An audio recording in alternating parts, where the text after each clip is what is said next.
everybody, and welcome to another episode of Charismatic Canine. Tonight we're playing the Monster Strahd, but it's been changed, transformed, and we're playing in the system and the setting of Frostmark, the RPG, everything created by moi. There's a content warning for tonight of bad language, heavy topics, gothic horror, and perhaps a gore. If everything goes well, hopefully not gore. But with me, I have a wonderful cast of players. I got Lady Illyria, our half-elven Megist, played by Pepper. Hello, welcome. Pepper? Hey, hello. Nice. Everything is going great today. We usually have Harmartia, our changeling druid, played by Cookie, who unfortunately has to do some very important studying tonight, and so will be role-played by the bunch of us. But then we have Nix Vistania, Tiefling Bard, played by Adriano. Hello, welcome. Hello. Hello. And certainly not the shortest, who I hope responds. Sir Jivkos, our undead paladin, played by Weemoo. Hello, welcome. I am not happy with this, but we shall go. Alright, we shall endure. Okay, guys, what happened last time? Well, let me tell you what happened last time. Oh no. It was quite a kerfuffle that we went through. So, open up your ears, close your eyes, it's story time, bitches. Okay, I'm excited. When the Shattered Presence doesn't immediately lunge at Nyx during Team Trauma's camping, a drawn-out intense standoff commences instead. The rest of the party emerges from your tents and you attempt to figure out what's going on. After talking amongst yourselves and trying to approach the creature, which initially turns out to be a wolf of a dark brown pelt with white markings, the creature reveals itself further by initiating conversation. Zuleika launches into a barrage of accusations and questions of how you fooled her into believing Nyx was Strahd back at Red Fang's cave, and what has happened to her family since the chaotic event. You slow down her roll and ask her to jog your memory of what she's referring to as you sit down for a conversation around the campfire. Zuleika explains that she's been in hiding ever since Nyx transformed into Strahd, as she thought she would clearly be hunted down because of what she had discussed with Team Trauma prior. She let you stay in Red Fang's cave after she believed that there was a chance that a prophecy given to the Red Fang by Mother Night might be referring to Team Trauma. And she had asked you to find her mate Emil so he could take back control over the Red Fang. And she had explained how one of you could challenge Kirill for the alpha position to take control over it immediately.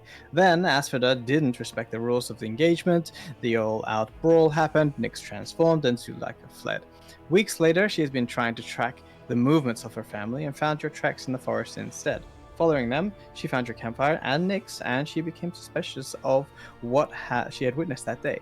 In return, Nyx briefly explains what had happened after Zuleika ran, how Strahd visited the pack, after Team Trauma had departed, how Scannis took control, what recent chaos engulfed the village of Barovia, and how you learned that Emil is trapped in Castle Ravenloft.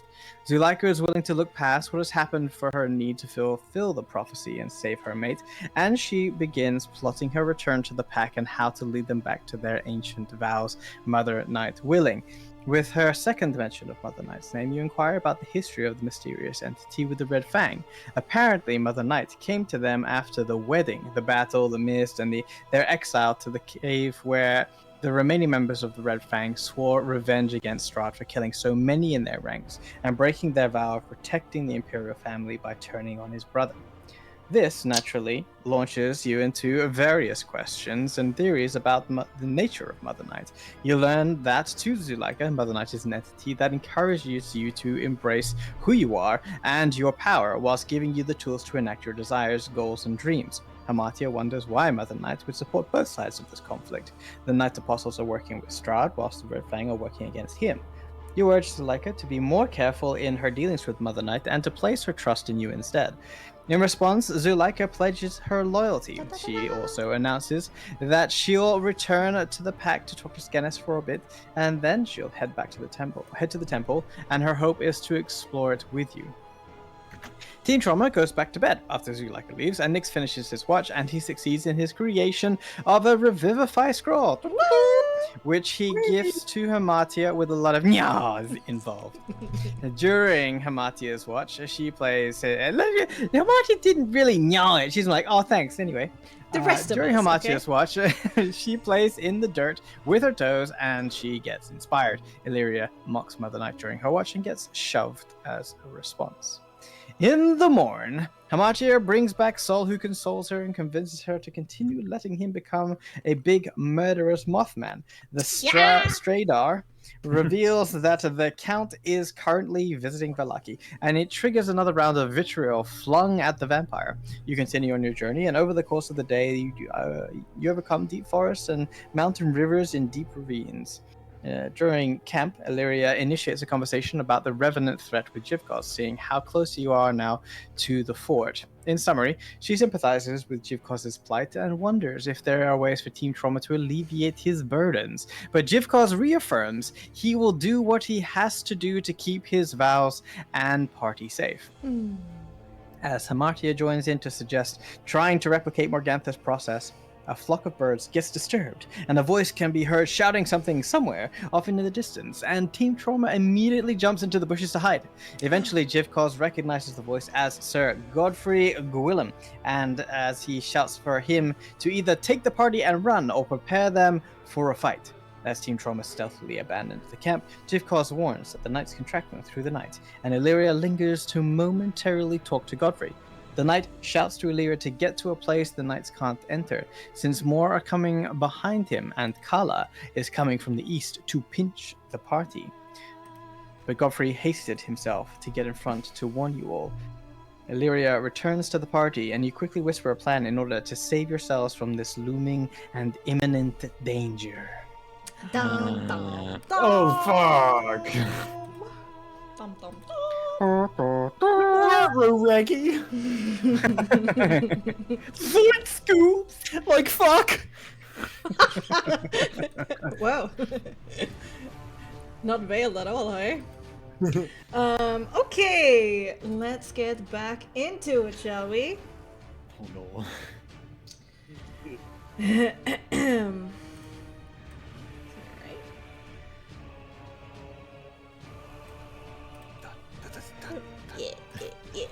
Yeah. Alright. Team Drama. You're undermanned in the pitch black forest of the Swallow Woods. Sir Godfrey warned you of the imminent threat of 9 undead knights incapable of death, and who are zeroing in on your position as we speak. With panic, he demanded that you prepared yourself to fight or flee to an area where the knights cannot pursue you. And the closest such place, incidentally, is where you are heading, the Swamps of Perez, home to Bubble Saga, an ancient heart, a ring of standing stones, and a dragon skull. And the questions of how safe you'll be once you enter her territory is undoubtedly in the back of your minds, without tents, nonetheless. But miles of deep forest wilds and a wide river is in the way of your salvation. You huddle together in a few expensive seconds to quickly discuss a bare-bones plan. You realize that you're forced to go ahead with what you have and improvise on your way for now, as you hear Godfrey, still a couple of meters behind you in your camp, shout to your bags, "I cannot hold myself back anymore, so run faster! This is not what I want! I'm sorry! The other 4 are a minute or 2 behind me now. Get away from us!" So, Team Trauma, let's roll initiative and get into the chase. Oh shit. Alright. Dum dum dum. Oh, great. Roll 3 for a total of 8. Nice. 7. We just need Amatia's raw goods, so that's the most important thing. 11. Okay. Great. We take it. Well, we're all above the undead knights, it seems. That they rolled poorly too. Yeah. I mean, Besides Godfrey one. said he might turn on us, so who knows, but... He can't for now- control himself any longer, yeah. Yeah. All right, okay. So I will point out that these rounds might not always be just 6 seconds. It depends upon like how close danger is and what is happening. So it might indeed be actual rounds. Sometimes it might be minutes, depending upon what we need. Okay, Nyx, you're the fastest to react if you so would wish. I'm going to...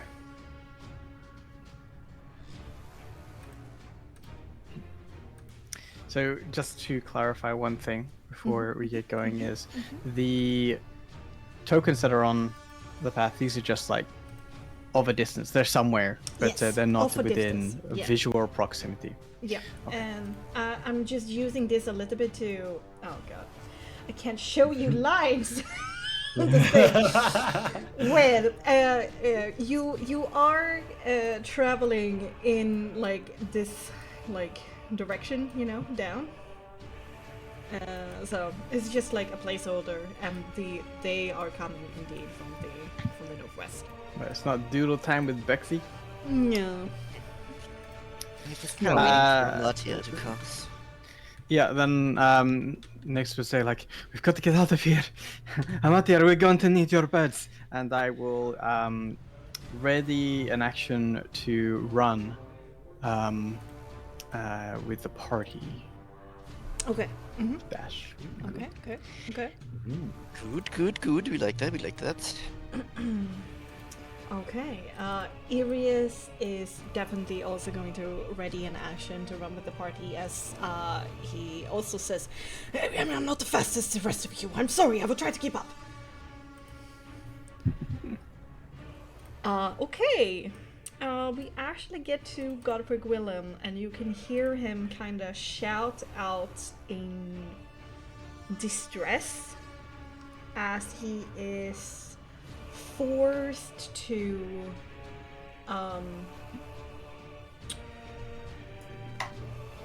engage, and he is going to dash and barrel through the forest after you guys. You did stealth a little bit in the beginning, but he did see Illyria going in a specific direction. And currently, he can see you through the trees. He is not in a distance where he can engage, but he next turn he will. Jesus. Yeah. All right. What is Hamarti gonna do? Yes.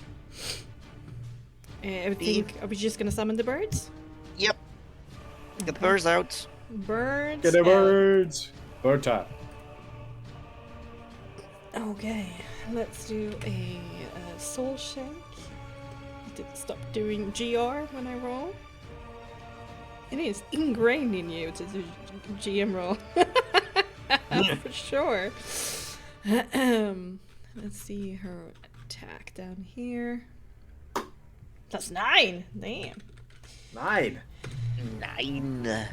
29. Oh, well, 29. what can I say except you're welcome. Fucking yeah. Dusk and Dawn are summoned because we're just doing level 3 now, or you're gonna do level 5. Okay. Yeah, level 5, yes. Dusk, Dawn, Midnight, and Noon are summoned, each in their own elemental colors. You got the Power Rangers with you. Yay! Yay! This is 4 of them? Good call, Amatia. Let's get it. Let's get on to it. I don't know, like, yeah. And she will basically go, get on the birds! Get on the birds! And I think she will use the rest of her half of her movement to get up on them, and then order it to fly on its turn. Yeah. All right, Illyria?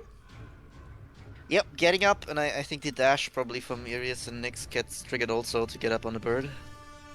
Oh, yes. We didn't exactly say that, but yes. I mean, they just movement, right? So Yeah, for sure. since it's half movement to go up, you know, they can use it also to get up on the bird. Yes. And Jivkas, do you do the same?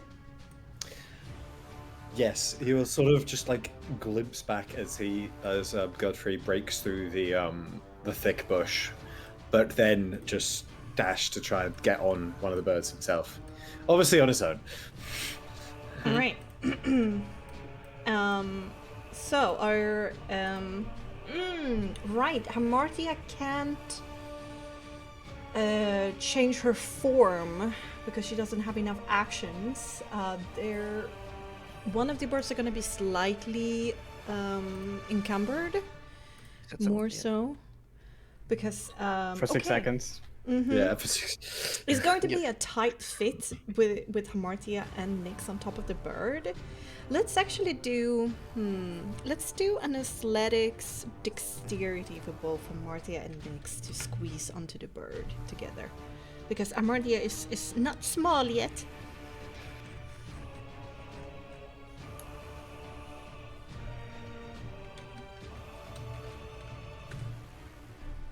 Ooh, 17 from Hamartia. And from Nyx? Dexterity, raw dexterity, or sorry, dexterity, athletics. With athletics, you may do with athletics. Oh shit! Oh no! Oh no! Math broken. That's like a 0. I don't know what's good. I hope it's not. Yeah, that's like a hot 0. Okay. Oh, what the shit? What the shit, man? Yeah, sometimes macros are like... Ooh. 7. I mean, Ooh. Hamartia carries, surely. Well, Hamartia is on, but Nyx doesn't get on this round. Nyx slides off the bird. Burp. Boop. And since it's not his turn, he can't do anything about it. It has Illyria and Jivkos. Do you guys just full dash? Yeah, I What? think we wouldn't have expected, like, I'm not sure, like, if we noticed this before we go onto our birds or not, because... Oh yeah, because Hamartia's turn is before you. Yeah, when Hamartia and Nyx go to climb off on it, Nyx falls off momentarily, and you Yeah, I both think see this. in that case, Illyria at least would just, like, fly up a little bit to, like, I don't know, get out of range for a bunch of stuff, hopefully. But not immediately, like, completely book it, and she will shout, right, we need to get quickly. I don't know, maybe temporarily, like, we'll figure it out. Okay, Jivkos. Kind of padding it a little bit. He'll do sort of about the same, but keeping an eye over on the approaching Godfrey and sort of prepare himself if needed to do a swoop. But obviously it's not his turn, so... Okay, but both of you are basically hovering beyond melee reach. Yes. Yes. Yeah, yes, true that. Yeah, but definitely beyond melee reach and like a little, like definitely like a little bit in the direction and then like upwards. Yeah. Probably like we move like a little bit and upwards. So just you know, to make sure we don't get fucked. Irius is basically climbed on top of the bird, but hasn't been able to take flight yet. Okay, so Hamartia, Curious. Irius, and 2 birds are still, and Nyx are still on the ground. Okay, somewhere far off in the distance that you do not know of yet, things get closer. Okay, back to...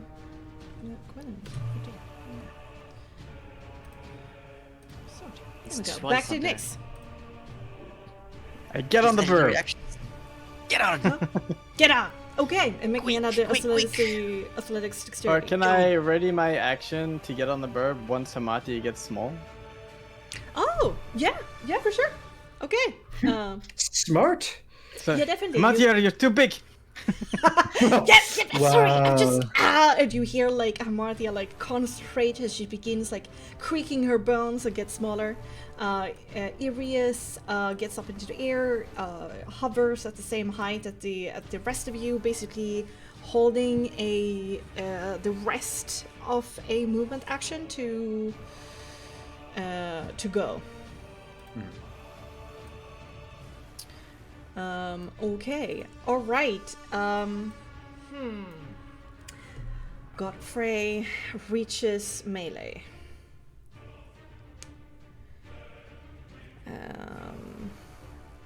Okay. Nix, you're basically balancing a little bit on a wing. Damage-wise, they have. Let's see. They have 34 points of HP each. Just so you know, the bird is kind of like helping you with the wing, so you can like stand just beside Hamartia, like half one step or one leg up on the wing, one on the ground. As Gwillem rushes forward, he's gonna shout, "I'm not doing this because I want to! Who should attack? The bird or you?" I can take it. "I'm sorry!" And he is going to slash it twice. You can try. With a rusted Bassa sword in his hands for an 18 and a 9.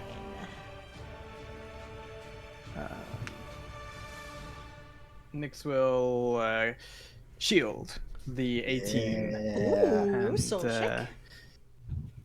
Soul check. It is, yes, indeed. Good vibes. Good vibes, good vibes, good Good vibes. vibes all around. Okay. Perfect. Yeah. You might as well chop off of my head. I don't know. Go or do something. We're going. Just like turn that on or something. I can't. Hamartia gets smaller, gives room for you. You both get up. There is going to be an attack of opportunity on the bird here because Hamartia is Depends. Like, does Nyx move out of the range to get on the bird and then triggers the opportunity attack? No, but the bird who Hamartia basically tells to. Yeah, but Nyx was waiting to move onto the bird fully once Hamartia Yeah, gets it could be small. both, like, because he could be in range for both, so... Yeah, but the thing that happens first, he would reaction attack, I assume. Yeah, his choice. because Well, Nix told him to hit him, I suppose. Yeah. it's true. Like, either the bird will get out of range or Nyx will get out of the range, and Nyx told him to hit him. Yeah. So I think he's gonna go for Nyx, and the bird, Hamartia is gonna use an action to shrink, and her next to will the bird to use its full movement to get up and away. So it is going to be one attack of opportunity, basically slashing at Nyx's leg for a 14 only. Yeah.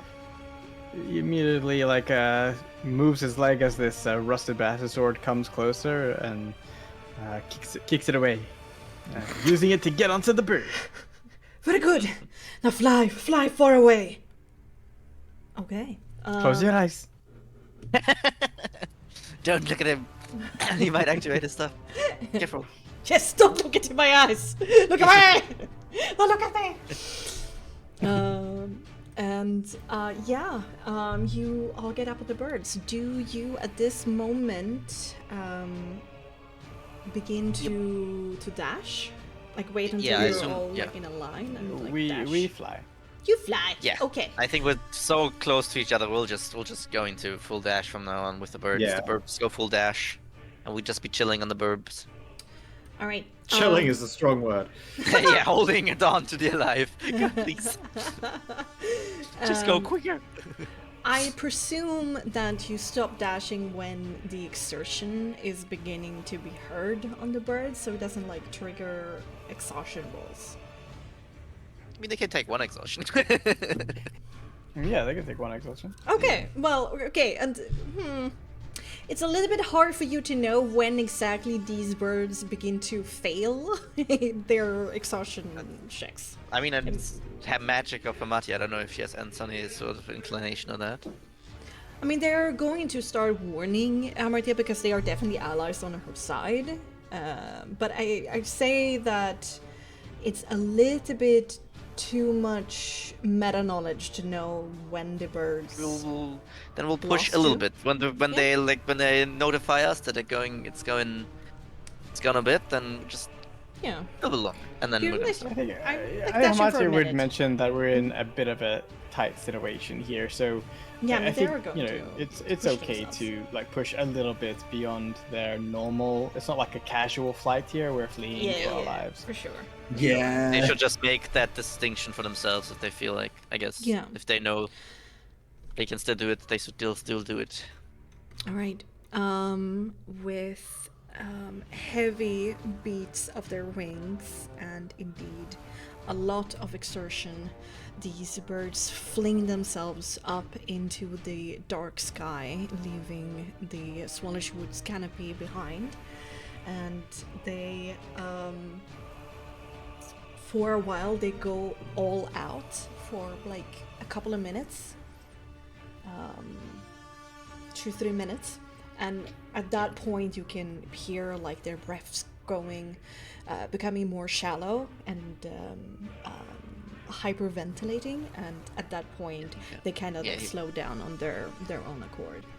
Yeah, I think Lyra's gonna pat her, let's say, noon, dusk, I suppose. No, noon. Noon is good. Good, noon. She's on noon. She's gonna pet noon, and say, okay, yeah. I think at least now we got some distance. It should. It can't be that much faster than we are, surely. You start flying a little bit closer to each other now that you're not totally dashing, like I'm doing a mad dash. You still need to like shout a little bit over the wind, but it is not impossible to hear what you guys are saying to each other.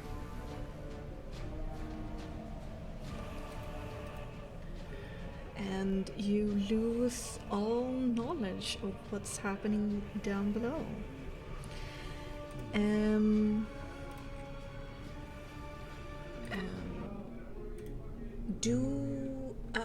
How far up are you guys going? I think pretty high, right? There's no reason not to be high. To give us like a bird's eye view of the river, you know, like where it could be the most optimal place to sort of try and get across, you know, so maybe a couple 100 feet up. Oh damn! Damn. Wait, a couple of 100 feet. Wait, no, don't use freedom units on Please me. be, yeah. Oh, sorry. Couple 100 meters. How about 800 meters? Because 100 meters is very far up. Okay, 100 meters. All right. 100 meters. Okay. Yeah. It is extremely dark. The 100 meters up, it's actually almost hard sometimes to see like the outline of the trees in the mists. Sometimes you see like this carpet of green and branches far below, but sometimes you enter almost like the mists kind of congregates loosely, like intensify at certain points and drifts apart at the others, and almost like flying through thinner clouds, and at certain points it's hard to tell what is up and what is down and what's reality in the pitch blackness. Thankfully though, you have a compass. And I think with Hamartia in front of you, using her a little bit like a windbreak, Nix, you cradle like the map and the compass in your hands as it kind of like smack you a little bit in the face, like the edges of the map, and like trying to like find somewhere where it won't move. Well, the map's in his book, so like generally. Okay, is it created kinda your book covered with a by- compass? Yeah. Yeah. And the unmoving dot of a the sad boy Casimir somewhere in Still waiting. towards the southwest. It gives you comfort. I give guidance like using the compass as my way forward to ensure that we're going the right direction. At least help Matia with the standard direction that we kind of need to get to, and call out to the others behind me. Say like, keep your birds close, as close as you can. We'll be over the. Well, we'll try and get over the river, if we can. All right, yeah, sounds good. Just need to get the Perez, hopefully. Though we shall not be safe there. Well, It's not safe anywhere. Amati got invited, so I mean, you never know. Maybe it's okay. Hopefully. It is still Baba Saga. She is not to ever be trusted. No, certainly not.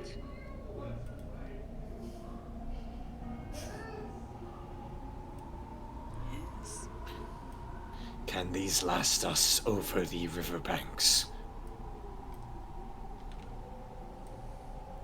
Nix, make me you right, you have cartography as a skill. Yes. Yes, make a cartography with intelligence.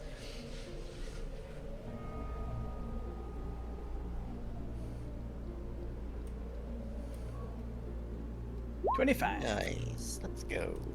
That's Okay. good as fuck. I do the maps. You do the maps. And the map. And the map. 25. If you do want to go a golden in between from traveling the route that is closest to the river and closest to Beres, like putting your needle right in between those two paths, the hour cast, considering the speed that you're going with and that your two birds are slightly encumbered, you will not make it into the shore during this hour. But you will be definitely closer. You estimate that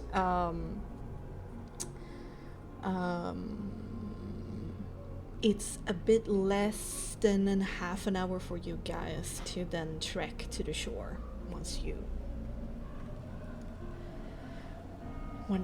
runs We out want of time. to. Okay, I relay that information that we will need to settle down about half an hour walk away from the edge of the river. I'll go down if you go down. A bit less than half an hour, yeah.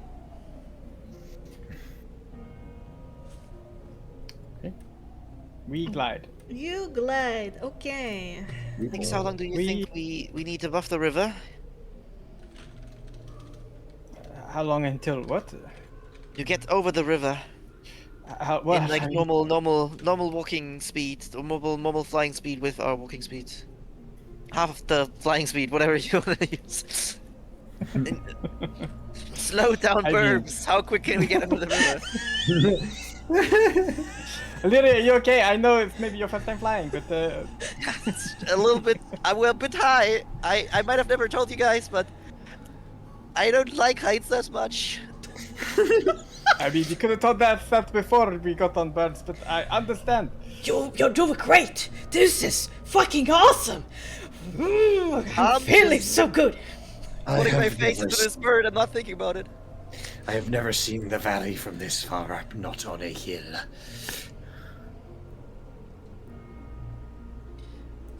Yeah. So how far, like, judging on the map and what he knows of the river and the land, how long would he say that it would take to like walk, like if you were to like cast water walk across the Whoa. the river. Okay. Have that? Well, from where you're aiming on the river, 25 is a great check. The point of crossing that you're aiming for is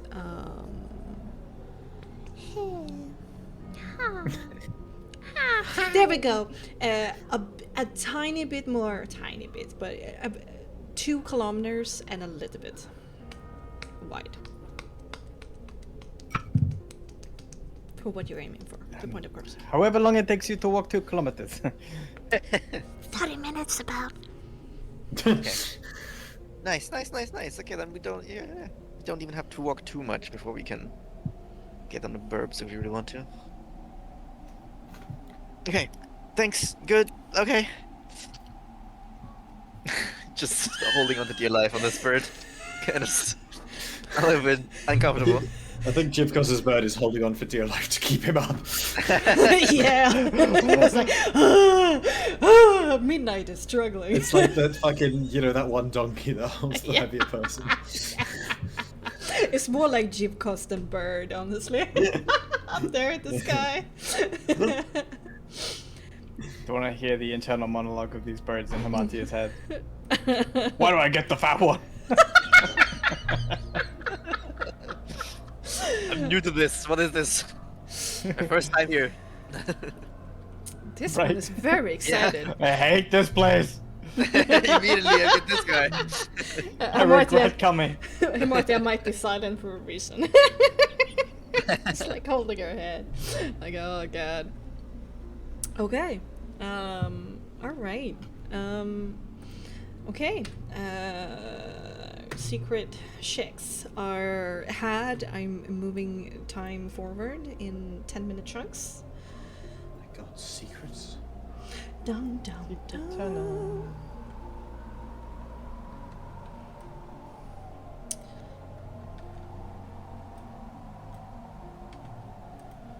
Okay. All right. Do you guys just wanna get to the end of this hour? Yeah, I think so. Yeah, I think so. I don't think we have anything really to boost more than we already have. Ja. Yeah. Ja, voll. Okay. Let me then do. Oh. Oh. Oh. Oh. Oh. Okay. There's something Lyris wants to do once they're down again, but before that. Okay. I hear you. Okay, and then you guys travel.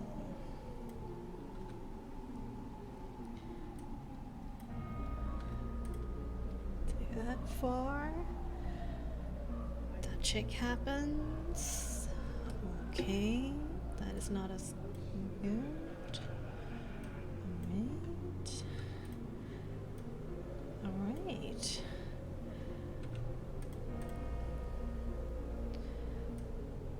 Okay. Hamartia suddenly shouts on the wind. We gotta touch down now. It's a minute left, I think. Alright, Down. get down. Control dive. Down. And Dive! dive. Barrel roll. Please don't dive, please don't dive. Oh no. And Hamartia indeed tried to push these birds for as much as he could, and so this descent is rather quick to get as far as possible.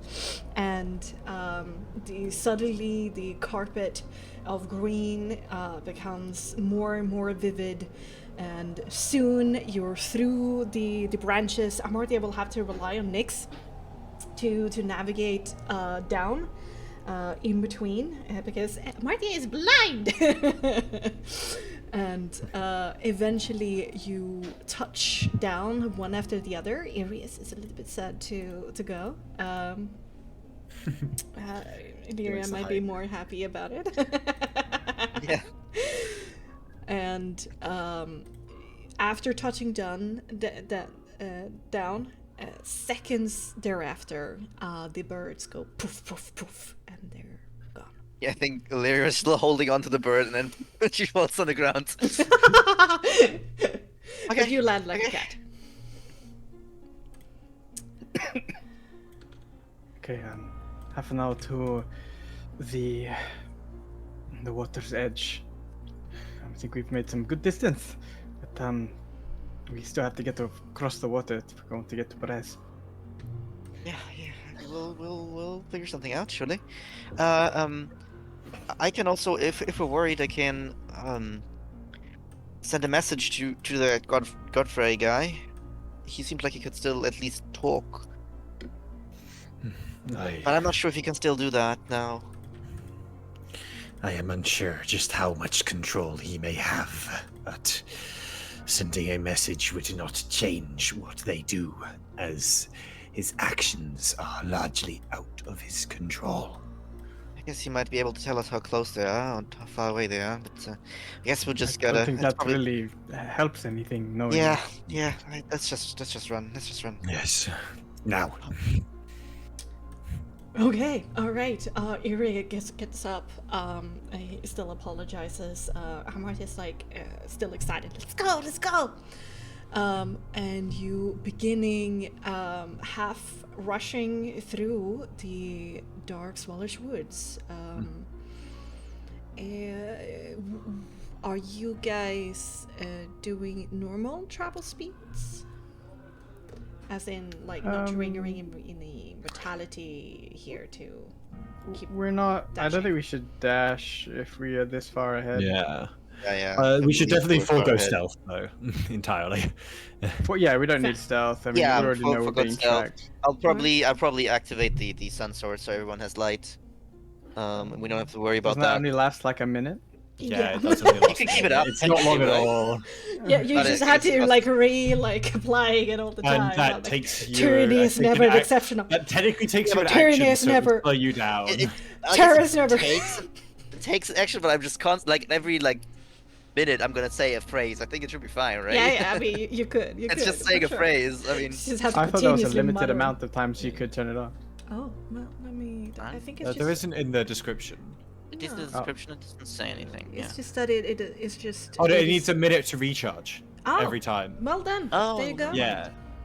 Then So it does I 10 don't- rounds and then a minute, and then forgot. 10 rounds. and Then then... we need other light spells because I guess at least for I a minute mean- you'll use. I mean, who doesn't have dark vision? Hamartia raises her Hamartia? hand. We have torches. Hamartia Yeah, also yeah. has Soul. Soul is Yeah. basically like sitting in her hair, just being Just a lighting tiny up the light way. bulb. That's She's fine. got Okay. car lights! But it's 2 meters of dim light, so she's still stumbling. But she can hold on to Nyx's tail again. Yeah. I guess fair. now she could turn into if she wanted to. I was into gonna a say, balloon actually, form. how bad would it be if she transforms into a child and Jivkos carries her? Well, that's also an option. If she's, like, child well, size. It could be a true, Hamartia okay. backpack.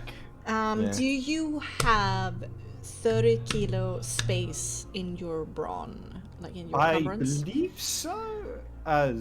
Yeah. I don't have my stuff calculated, but all I have is.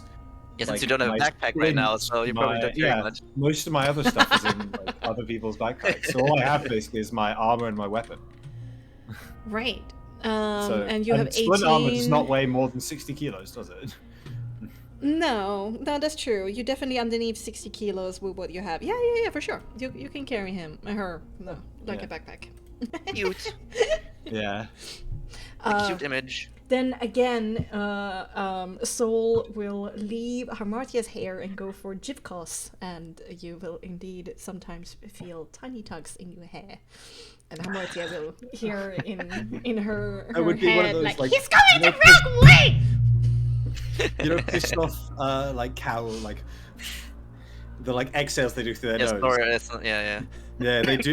Occasionally that would happen whenever. Yeah. Soul will tugs. hold on for his dear life. Yeah. I think you'd have to. Yeah. Okay. Normal speed, basically a brisk walk through the woods, like trying not to get more tired. Okay, with all of these things in place,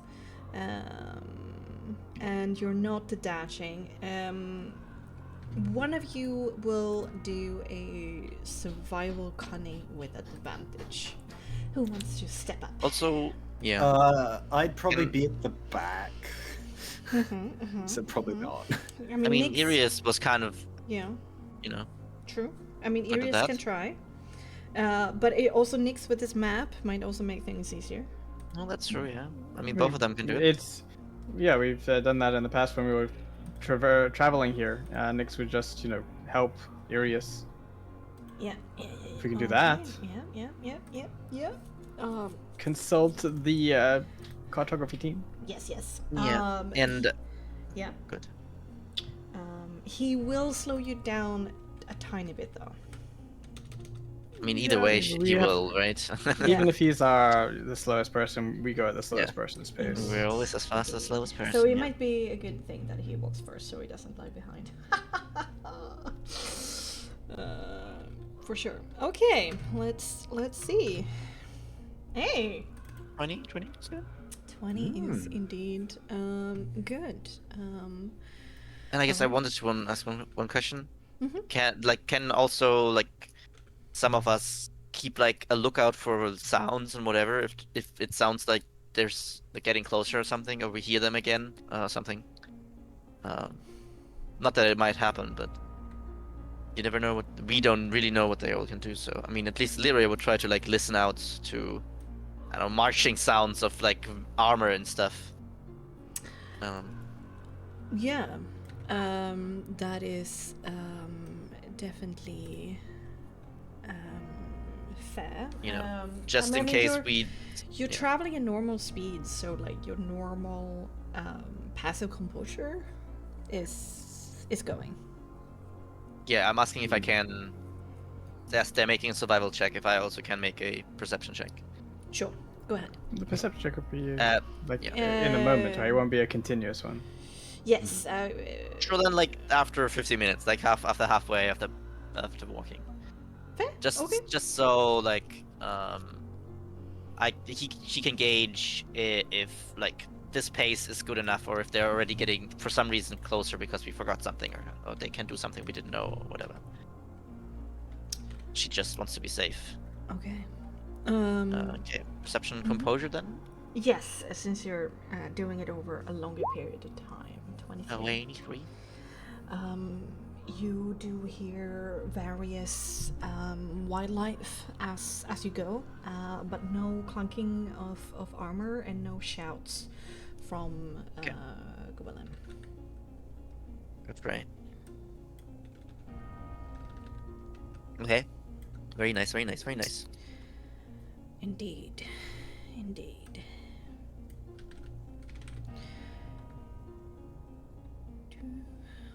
Just making sure that everything you guys are doing secret tracking rolls for the other guys, for the other people, yes, you guys know what is happening in the background. Okay. 10 minutes passes of travel. Irius is very good at keeping he's doing his best with his little dwarven legs. But most of all, you're very thankful because he's very good at navigating the area. And sometimes you do wonder what he's thinking, perhaps when he takes a detour, maybe to the side, but you realize that you probably would have gone slower going through a particular patch, the thick patch in the woods, or a more of a mire part, perhaps, that would have slowed you down by difficult terrain. And 10 minutes of uninterrupted, focused travel passes. Okay, let's do it again. We do it again. We do it again. I mean, like, it's not. Can you use bardic and stuff like that for these rolls, or is that not for long going? Because they hold for 10 minutes technically. It's Yeah, 10 like minutes with these max. things, I would say like quick bonuses, like guidance and things and bardic inspiration. Those are only for like things that happen in the moment. This is like over 10 minutes. Okay. He does this. Okay, well, he has warmed up by now. No problem at all. Oh, okay. All right. Then this becomes that, and this becomes that, and you guys travel. Okay. You've at this point left the hilly landscape well behind, and now you navigate past dead meadows and thin patches of the Swallowed Woods. There's less of a treacherous incline and decline here, as well as any loose rocks, but instead the forest floor is mottled with roots and patches of wet and slick mud that threatens to catch shoes and slow your advance.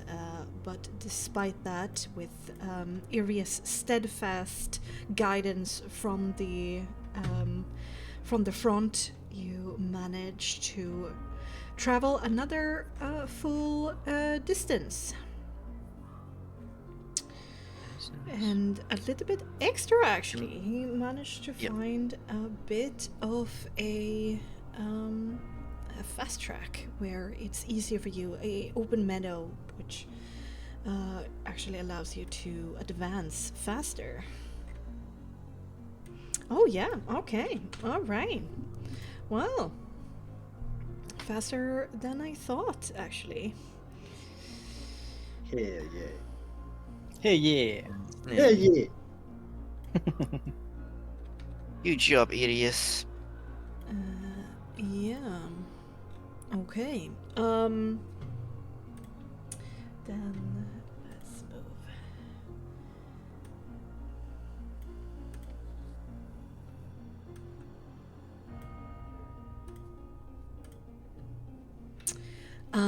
Suddenly, the forest floor changes to become at parts incredibly muddy and at other somewhat sandy. And then, from one heavy breath to the other, you break through the line of trees and almost stumble into the dark waters themselves. Before you is a massive, dark shape with somewhat muddy brown water so wide that the mists obscure the distant shoreline. Sweaty and weary, you know you're still in danger. Team Trauma, how do you want to proceed? I think we've probably talked in these 20 minutes about our plans and stuff, and as we kind of get close and seeing this, I think Illyria, as they have talked probably about what they wanted to do, is kind of looking at Jeff because, are you sure you can just walk through? It seems far. It will be slower and harder, but I have done it a time before and may do it a time again. Because you do know that this river here close to Beres is likely, like, it's not only wide, it's also way more soft. The muddy kind of river bed. So when you have passed over these rivers, in general, the revenants like to pass over slightly further north than where you are, slightly further north than where you are. You can definitely walk through. It's going to be difficult terrain, and there might be a chance that you get stuck. You won't be stuck forever, but it can slow you down further. Yeah. Thankfully, water is actually its slowest at the bottom, so... Yeah, you will just, It's better than trying to swim through it, actually. Yeah, definitely with arm stuff. That's fair. Yeah, and you're also way down with the armor. And like in your scenario, He's a heavy boy. He's a hefty boy. Yeah, in your scenario, you don't float. Like you're. Yeah. Arius doesn't either float with his No oxygen, armor. no nothing in there. Yeah, indeed. Arius would also have a hard time swimming with his armor and a heavy stature. How would I know roughly how long it would probably take to get across? Okay.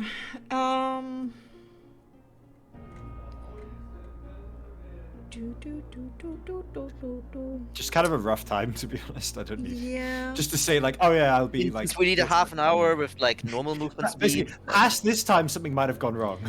like half an Yeah. hour up to an hour, like an hour or more, I guess, since you're half. Yes, for sure. Since it's difficult terrain for you, Yeah. up like at least an hour. Yeah. Okay. Yeah. It may take me the better part of an hour, but I can. You shouldn't be. I mean, at least you won't be slower than those others going through the river, hopefully. Indeed. Yeah, I mean, we'll try to. I mean, I can send you a message if there's a time. If it seems to take too a while, all right? But we can track where he is. He still has the stone. Sure. We have enough time, actually. If it takes, yeah, we have an hour, so we don't need to rush over that because we want to go together. So yeah, let's It begin as soon as possible, though. yeah, let's go. Amatya. We could try to ferry people. Perhaps if I cast and we fly over, we see how long it takes. Perhaps we can I go mean, and we're get s- Yipkos. Yeah, I mean, I guess it takes around 15 minutes, and we only have half an hour. I guess with two birds, I don't think we can't do more than two, and doing two is already. No, I think we should. I think we can't do it because it's 30 minutes going there and back. Okay. At Iris- least. Iris goes up to pat Yipkos on the leg. Do be careful down there, okay? Do not worry. I shall take utmost care. But I shall see you on the western banks. And that he will begin to submerge. With, I assume, quite a. It's not a steep bank, is it? No, for sure not. You walk several meters out until you're actually up to head height, and you do see light for quite some time above you. Until, but the waters are not the clearest. They're rather murky, and after that point, soon, the world just becomes a brown, cold, wet mass. And you're just stomping through this loose mud, and when you do, it gets thrown up in the water around you, even making it even harder to see where you're going. And sometimes there's this slickness to it where you get further stuck and you have to force yourself out, and everything is slowed down since you're in water, and sound gets muffled. You don't breathe, you don't have a heartbeat, and so everything becomes just eerie, slow-mo movement, and silent for you. It is not pleasant. Since the main thing he has right now is his thoughts, he will use those to think about sort of what may be lying in Rez, what has just happened, the face that he's recognized, and it's the first time he's actually seen it clearly of Godfrey, and just sort of not enough to distract him from what's at hand, just because of, even with his dulled feelings, it's still very stimulating to be inside of a river, but more than enough to occupy himself, at least. Yeah, fair. Okay. For the rest of you, Hamartia is going to cast then, I presume, Yep. at level 3. And are you then That's going done. to do ferry basically twice then, or are you going to over encumber? Oh, just over encumber, yeah. it is hard for Irius and Illyria to fit on the same bird. It only works with Nyx and Hamartia, since Hamartia can become like And Nyx like is rather the thin. talons, just like grab us by the talons. Yes, that could work. One's above, I will one's getting say the talons. though that there is a small chance that over time that the bird might lose grip. Yeah, Featherfall, like free cast of Featherfall. I think we're fine with that. Okay. And I mean, cool. we're just not gonna be directly over the water, so we can fall a little bit in Featherfall and get recaptured. So it should be fine. Don't Okay. see Yeah, we don't fly too high, so it's not going to be like, you know, Yeah, just blunt like force trauma, 30 just like feet, over the water. basically, or But like, like like 6 around meters, at like 6 least meters two above it, or- rounds, at least 2 rounds, so you have like an opportunity to catch.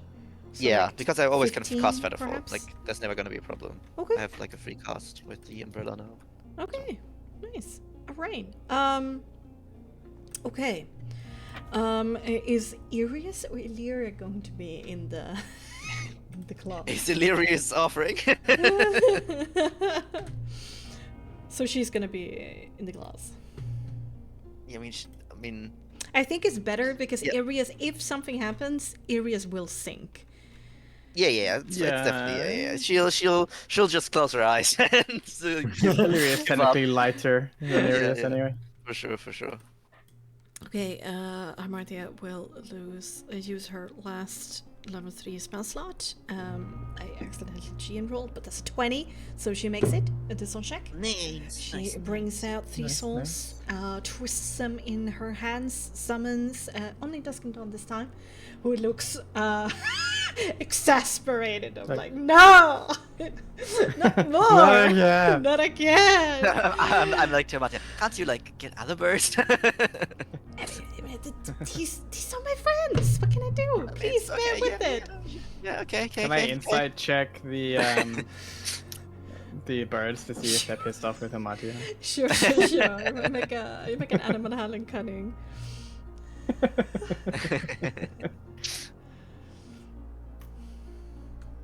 And then with cunning, okay, it's not too high.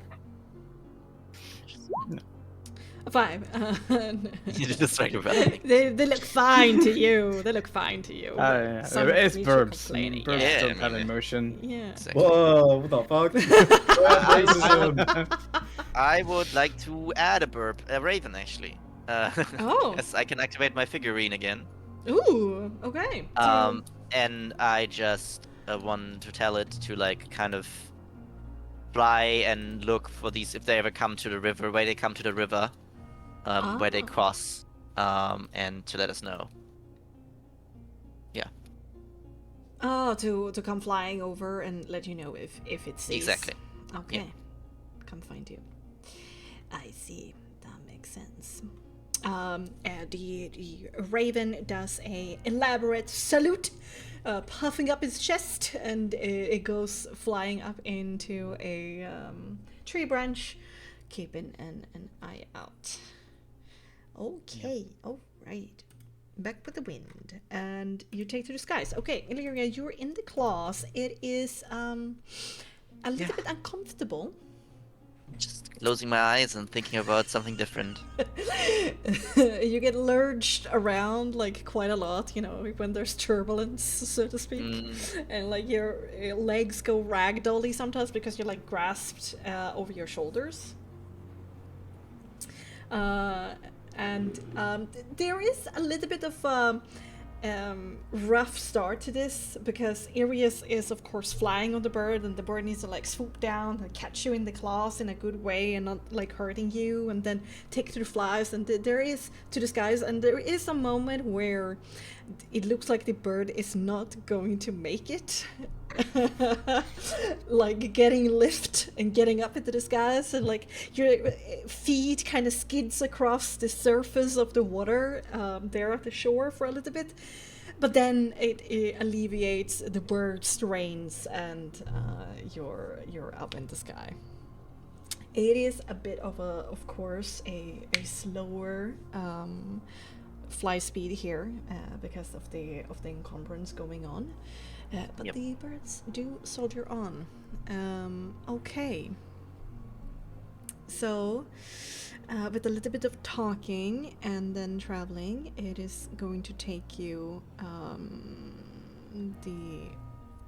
basically a little bit shorter than 30 minutes. They're not doing double the speed here exactly, so like 20-minute passing. We are going to do a bird brawn check here. Select brawn for the bird of keeping Illyria on. I hope this bird rolls well.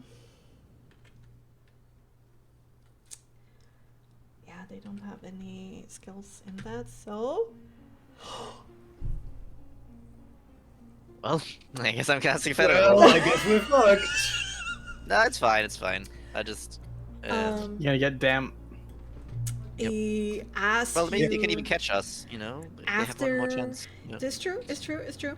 After you've left the shore behind, after you don't see it and you don't know how far ahead you are, or where the shoreline you left behind is even, but you're very sure it's definitely deeper than one person. Yeah. Quite immediately the bird loses grip on Illyria and you begin plummeting. Yeah, she has her umbrella still there, and it automatically activates, and she kind of Mary starts to Poppins. slowly. Yes, exactly. But she didn't trigger it. It was like a reaction on the umbrella, and then suddenly, as she casts Featherfall through the umbrella. All right. It is a very comical thing to see from afar. Yeah. But And she's like, "Bird, dusk, get me, dusk." yes, but terrifying for Flipping, Illyria. flipping. It's like the water is quickly stuck, approaching, you're even stuck. through the feather fall, and you're like, you don't know how far away the shore is in any direction. We're gonna do a dexterity check here to, or I should maybe an attack roll. Yes, an attack roll to catch you, but not dealing any damage. Let's see. 14. It is awkward. It does lose. You feel it kind of impacting you when you go like spiraling in the air, but then it does a quick dive and catch you again. But this time you're held on instead by the shoulders. You're held on by the feet. That's the only thing you could catch in the last second. So you're upside down with an umbrella. Next time someone else gets grabbed, alright?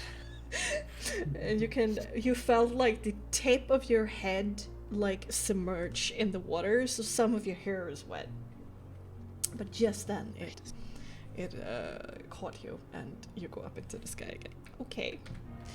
Alright, since that was a critical one, let's do one more check for like the second 10-minute leg of this journey. No! What? I gotta fall again, but What this the time. fuck? No, this time. Man, what the hell? These birds are useless. Bexxy, these birds. No, Illyria is heavy. This is Oh, Yeah, too much Okay, meat. are you gonna say that to her face? Okay, wait a no, moment. listen, wait. Wait a moment. Wait a second. Wait Uh, a moment. Yes. Yeah, you this time head first go plummeting into the waters, and now you are very much in the middle of this river. can she use Misty Step to kind of just basically she notices the grip loosens and she just like bams back up so it gets another chance of grabbing. Yeah, because I would say with head first, like falling like that and trying to catch you this time around would actually been disadvantage. But if you actually gain height, then it will basically have, I would say, 2 opportunities to catch you instead with like normal difficulty. So check. Misty Step, so check, yes. Ooh! Oh Somebody my is on top of the God. game. What the fuck is going on Looking at you, here? birds. 18. Yeah, no problem. Whilst you're up there, you kind of ready yourself and steady yourself as you're several Yeah, and I meters. get upwards again. Yeah, because you I get can be upwards stepped again. by Yes, and my this body time, upwards. when it dives and swoops you up, you're grabbed in again by the shoulders. Thankfully, all right, and you all touch ground across the way. Oh. She just, 20 I minutes think later. Mira just collapses on the other side. On the ground and just like, so over it. Fair. And Martia goes over to, like, clap you on the shoulder. Oh, I was scared there for a while. Very happy that we made it. Yeah. Good job. Well, I just talked about not liking height. And I guess it wasn't sure what this we helped. released. Okay, Chipcos. Athletics brawn, please. Brawn. Oh, it's such a bad roll. You know? Athletics brawn. Even you. 29. Damn. Okay. Nice. So you have a plus 10. Walk in the park. Roll me 5 more d20s. 5 more d20s. Fuck it. There it is. 5d20. There's that one in there. Fuck. You all at once, you know. Yeah, there's that one and that too. Never at once. And that's in order as well, so it's a 12, a 15, and 19, and then a 2 and a 1. A 12 and an 11. Okay. Yeah. But obviously that's a 10, 20, Okay. Yeah. 25, 29. At least you're close to the end at this point. Yeah. Okay. All right. Minutes passed. Pass you by. It gets hard over time to know time. To know how far away your goal is, and you realize that when you were a revenant, in the full throes underneath like the control of the curse, this used to be much easier, because it was easier just to slip away from reality, to just go into default mode. Because you didn't need to think, you didn't need to be a person. But now it becomes oppressive, and you are fighting down panic attacks down there. But it's going pretty well. In the beginning, you're thinking of like, why were I worried about passing through this river this far south? Like, this is I'm too strong for this mud. And there is a little bit of a hope in your chest that grows when you've stopped.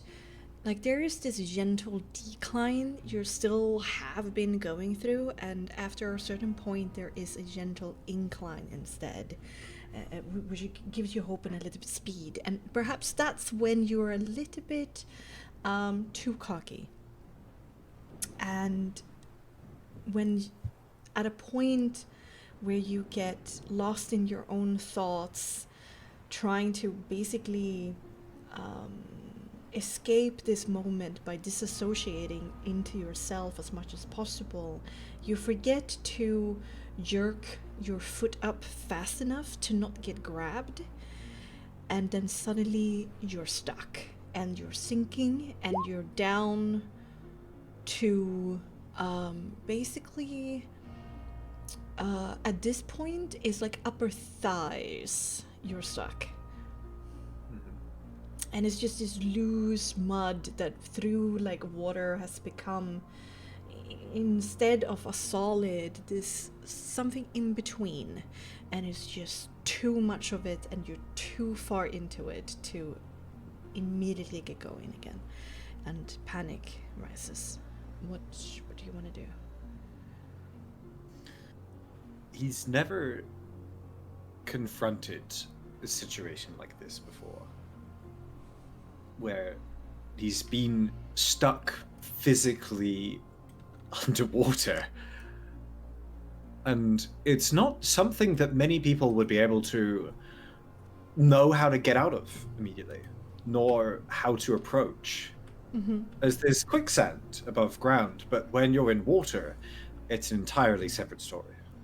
True, very true. And at first, with sort of those roles, I think he would definitely panic would rise. He knows that he's got time on the other revenants, and that they might even not follow him into the river this far, because the boundary of, you know, Berez and the sort of unease to enter might extend into the river, but it doesn't. That part's not played into his head. What's played into his head currently is, what if they arrived on the shore of Berez and there was someone waiting? Without him. And that now it's already been time that they would have gotten to the other side. And that he is now alone. And that panic sets in, I would say, from those roles for a long time. And even with, like, all of it going on, he has at least the clarity to just sort of stop and let it settle, both in his mind and the mud and sand beneath his feet. Make me a... Is composure or resolve higher for you? Resolve is much higher. Okay, using your willpower, let's do a resolve saving throw.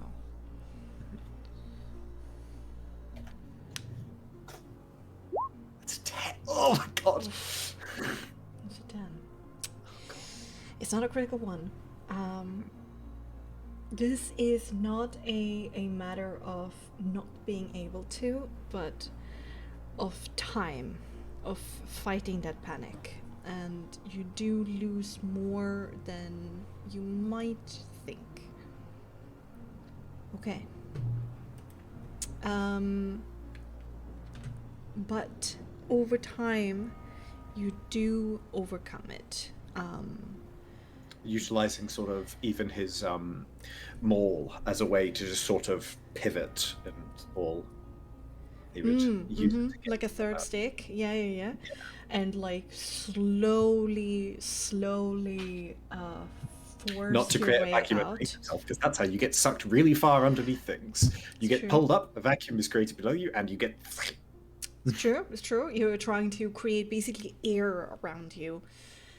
So it's not a suction effect. Okay, make me another athletics brawn. 21.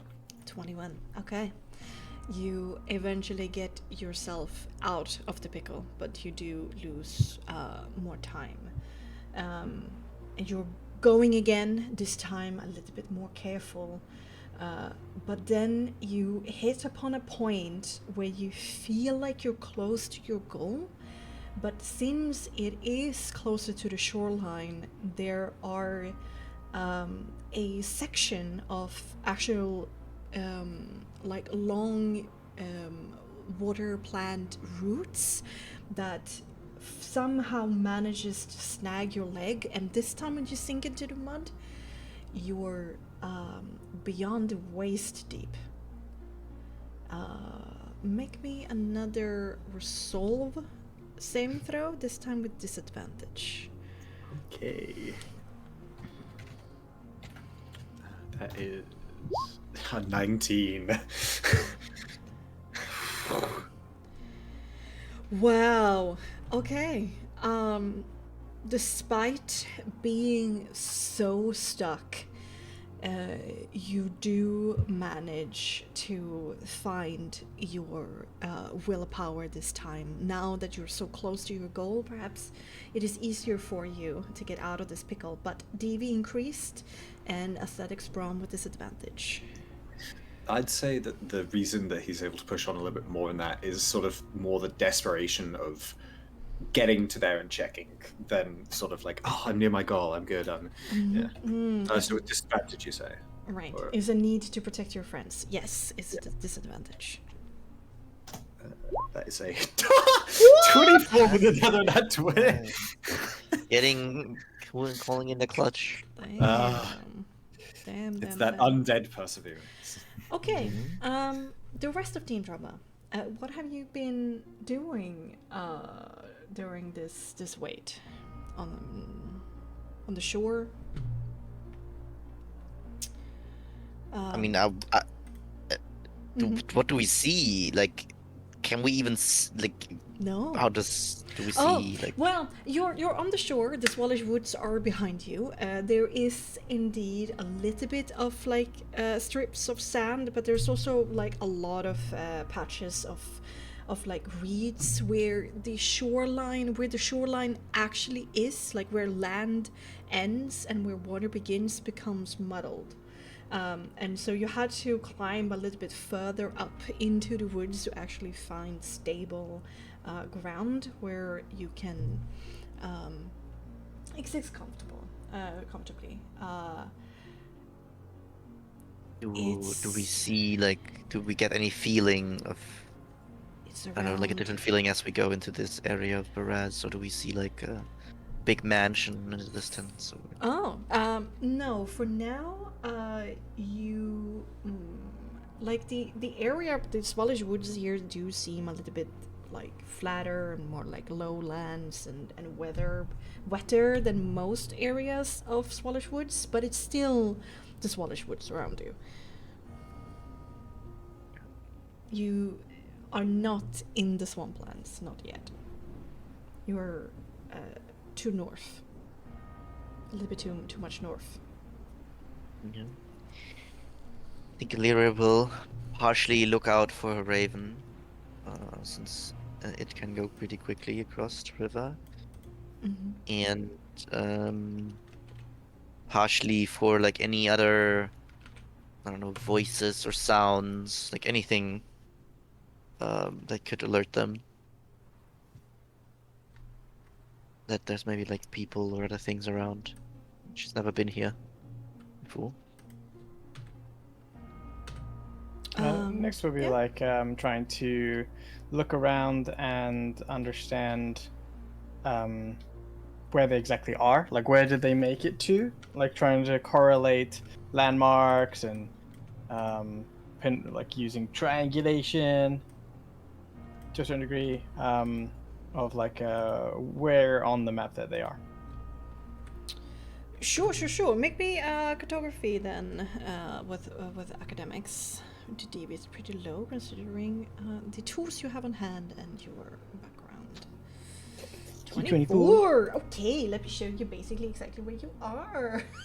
To the map.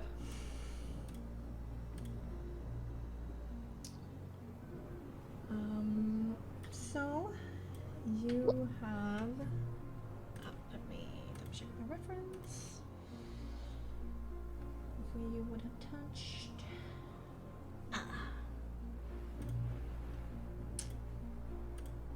You have moved to basically yonder.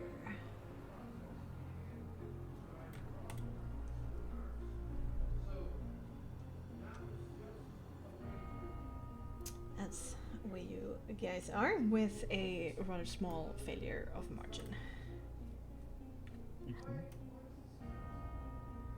Okay. Yeah.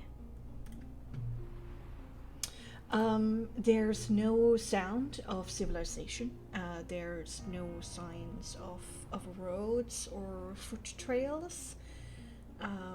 There's no buildings or indeed sign of settlements around. There's no boats on the laying moored.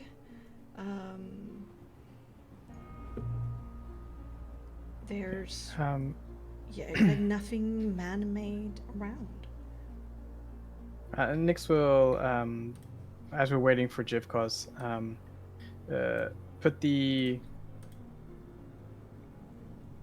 compass in front of him, but he will also open up his book in front of him and begin to ritually cast Detect Magic. Oh, okay. Okay. 10 minutes later, I don't think Irius or Hamartia is going to do anything during this time. I think mostly they're just going to keep an eye out. Yeah.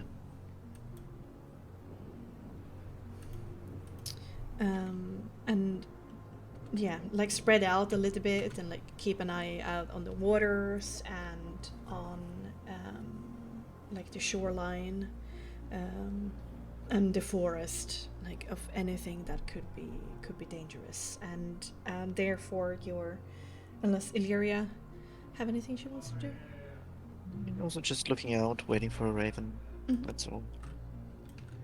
Okay then, Nix, your detect magic goes off without a hitch. No need to roll this time, since you know what you're looking for. There is that streaks of purple, of that illusion that you've come to be familiar with, interwoven into the mists, like normal. Mm-hmm. But this is like normal stuff, but there's nothing in addition to that around. No. Correct? Yeah. Yeah. Nice. Use that time if you want to kind of go a bit further in and see if you see anything. Within seeing distance, of course. I'd rather stay with everyone. I mean, if there's nothing in the immediate area that is invisibly watching us, we are kind of, surprisingly here.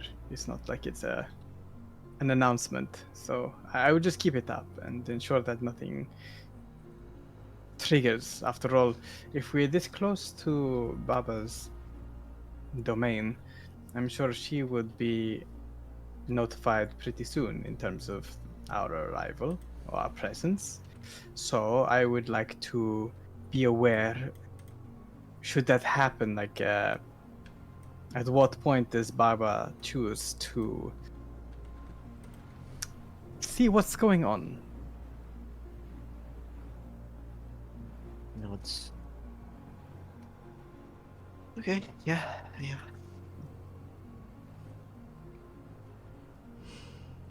Just hope. And if we all have time, Nix will also identify the cloak of billowing. Oh!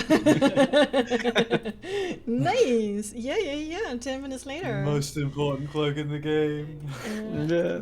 I mean, for Nix, it's pretty great. Waiting for it. Okay. Alright, inside of your items. Do something about the symbol on it. Mysterious cloak. Let's You need maybe like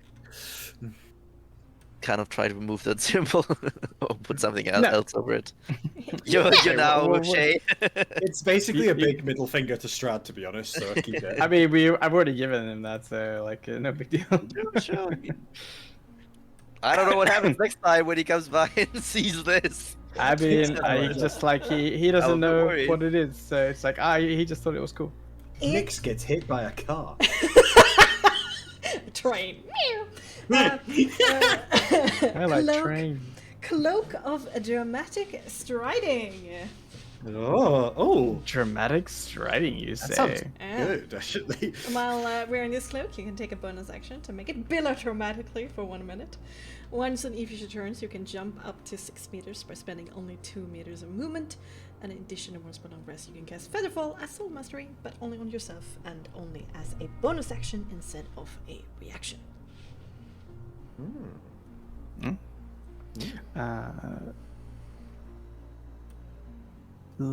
Once per long rest, you can cast Featherfall. Yeah, Wait, yes, am I looking at the things. wrong thing? No, Cloak of Dramatic Striding, right, Mr. Cloak? Right. Yeah. Okay. Well, I guess just Nyx puts it on for the time being. I think if Illyria sees that, she says, "You gonna do something about that symbol? I mean, it looks good on you, the cloak, but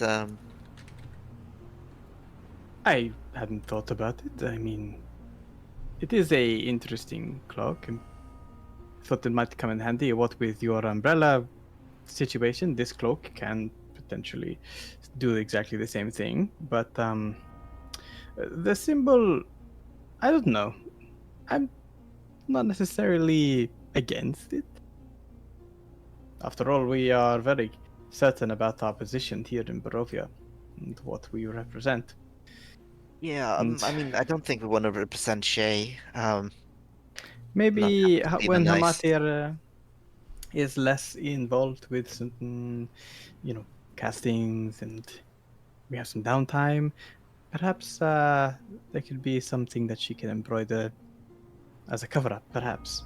But for now, I think we're okay. It doesn't make any difference yes. if Baba sees it. Probably not. No, I mean, yeah. I will point out, since the cloak is magical, it is impossible to remove the thread. Yeah, but can you like That's why I add said to it? cover on it. Yeah. Just put like a sticker on it, basically. You could probably do you something can with that. probably glue something onto it, but technically Hamartia wouldn't be able to pierce the fabric with their needle. Well, right? you don't. Technically, there Wait. could be like this holes between the seams. Technically, that you're not piecing anything. You're just. Just okay, adding that's to- true. Yeah. That's true. It would be difficult. It would be difficult. Yeah, but it would be perhaps difficult. Perhaps in the future, indeed. Indeed. Okay.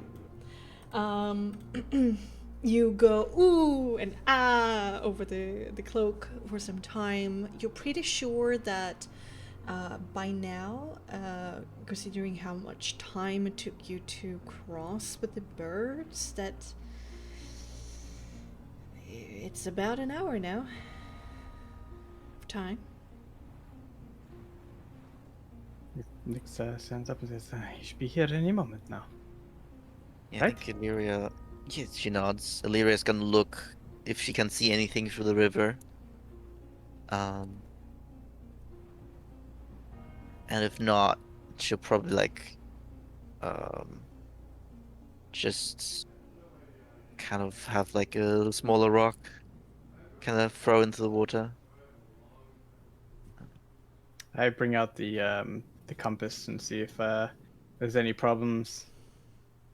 With Like Casimir? he's completely in the incorrect location.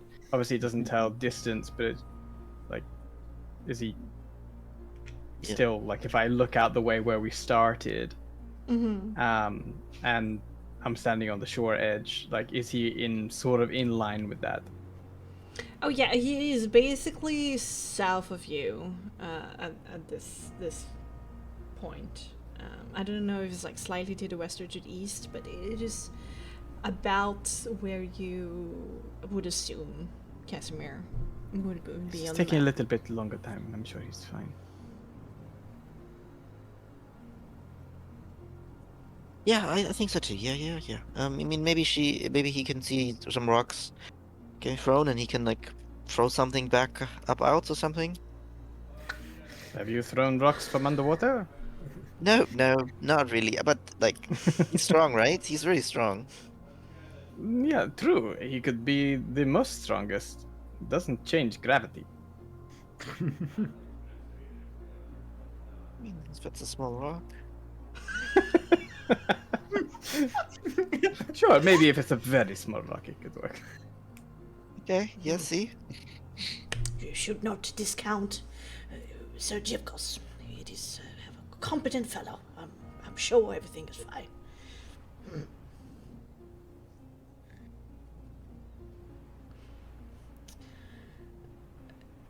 20 more minutes pass.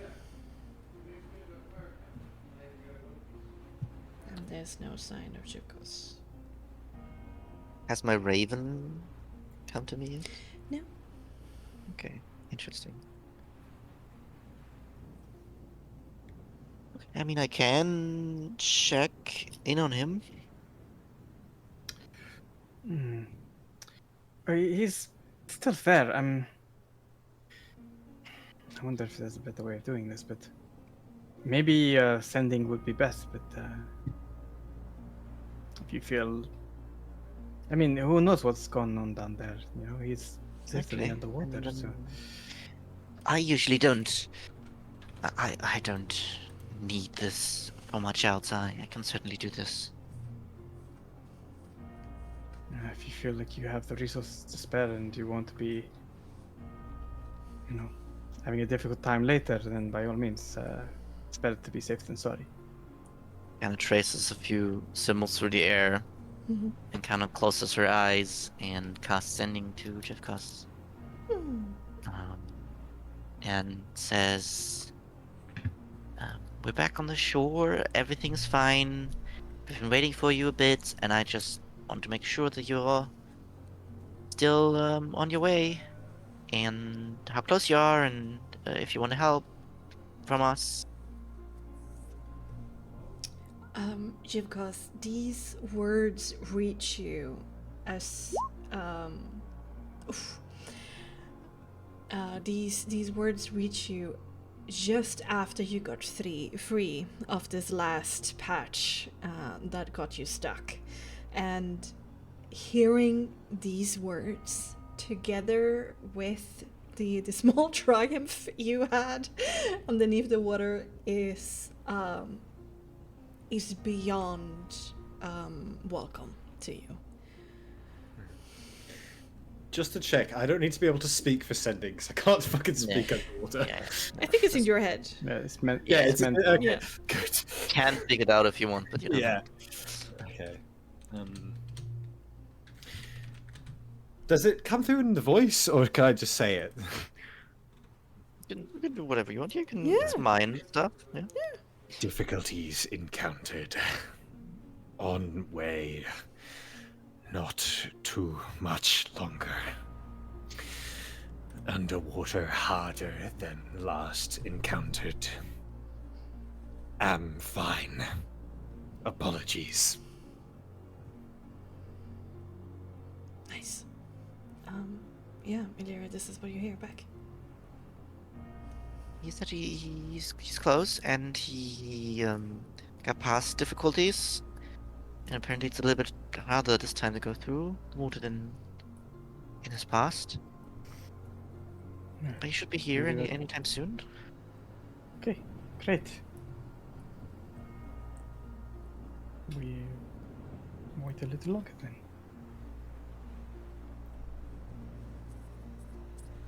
Slow minutes go past,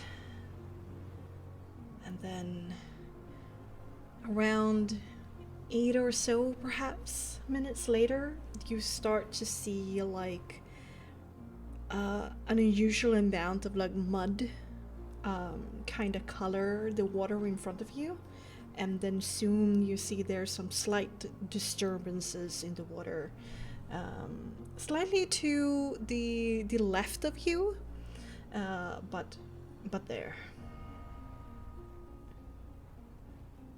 I quickly check my compass to ensure that it's exactly it could be correct, you know. Yes, it seems like it.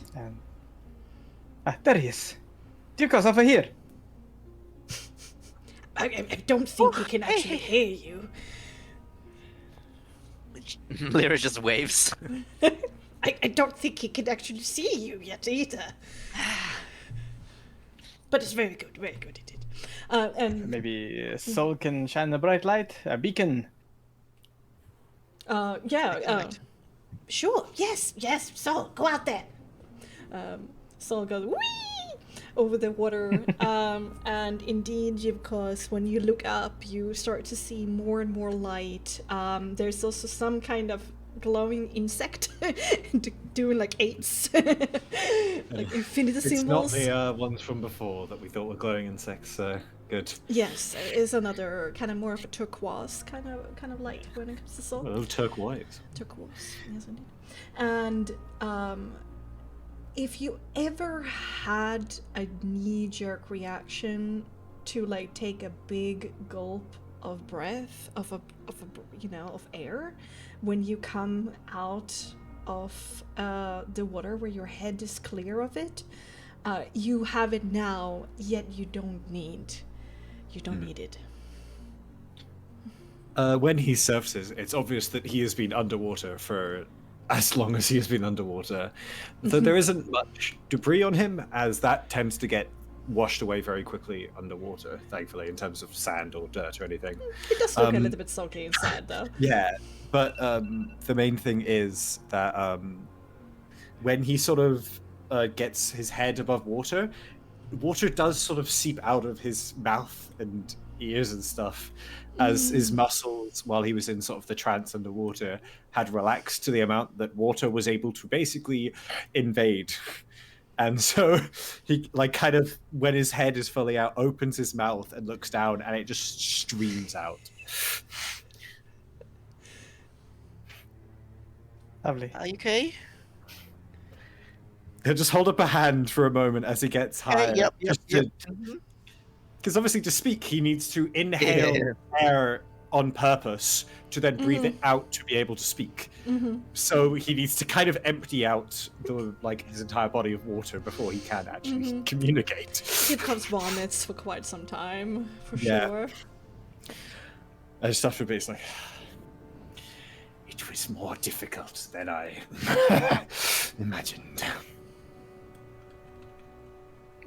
You made it, and we are still ahead of our pursuers, and we are closer to Beres than we expected. We were clever with Irias's help. Managed to. Well, we're about here, and Nyx basically shows Jivkos where we are on the map under the light of Sol. Nice. Can you tell from it how close they are to Berez and what direction it is? Because he obviously 100% has that shit memorized on a map. Less than half an hour directly south. You know. Well, we are not within Berez's borders yet. But it is... One moment. This is just south, about half of an hour. Okay, I mean, it seems like the knights haven't followed us unless they went to a very different spot to cross the water. Because my raven, at least, I haven't seen him yet. I think I told him to come back if it's like more than like 1.5 or 2 hours. Because then we would probably by then already been on the other side. So, we can start moving towards Perez. I'm sure he's gonna come by soon. His duty has been fulfilled. And if he hasn't seen anything, then that's a good sign, I guess.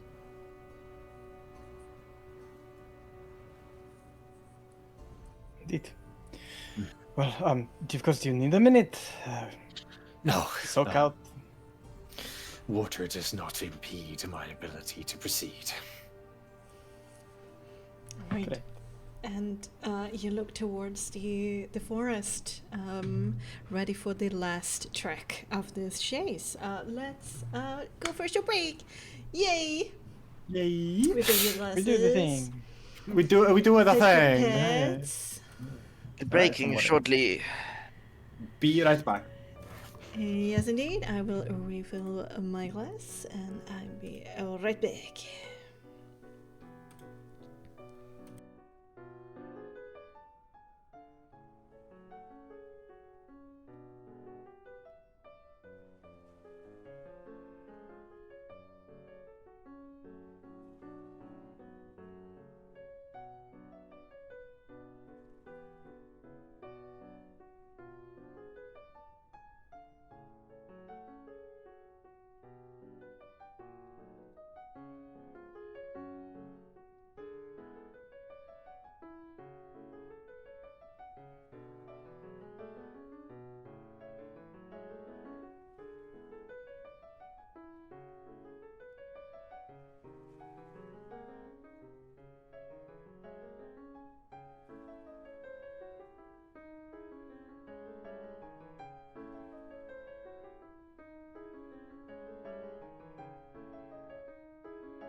Hello.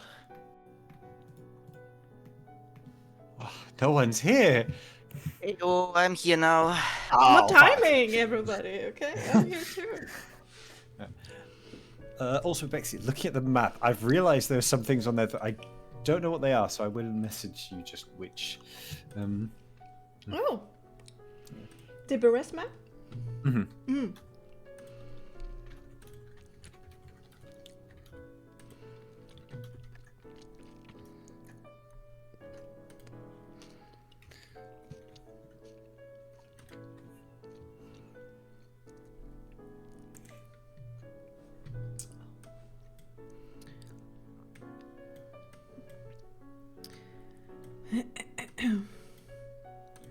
Let me see.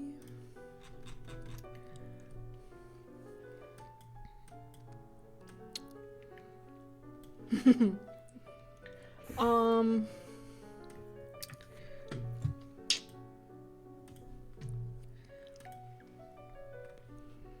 I need to double check what I've written to you about it. I hear. That's Welcome what I'm back. kind of looking through now, and I might have just missed it, but yeah. Yeah, I also need to double check what I've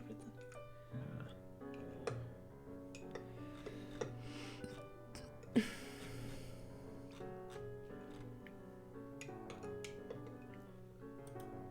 It's definitely not explained in sort of the summary bit of you know, Okay. the second stuff.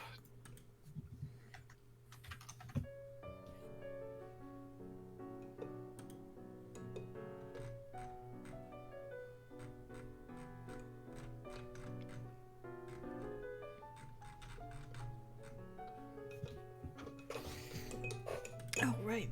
The rest had his own lore document.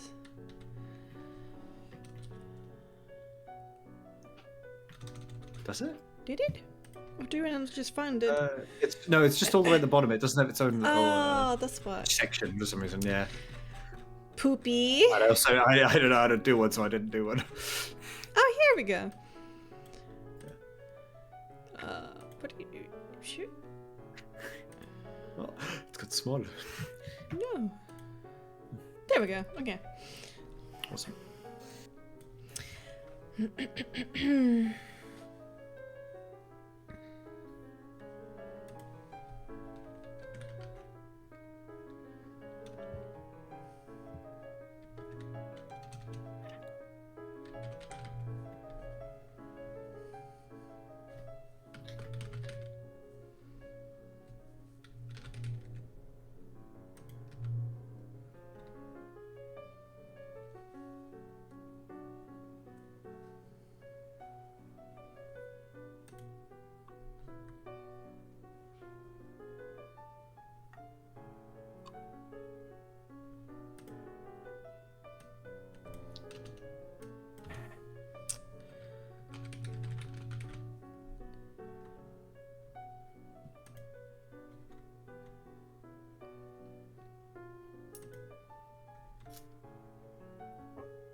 Um.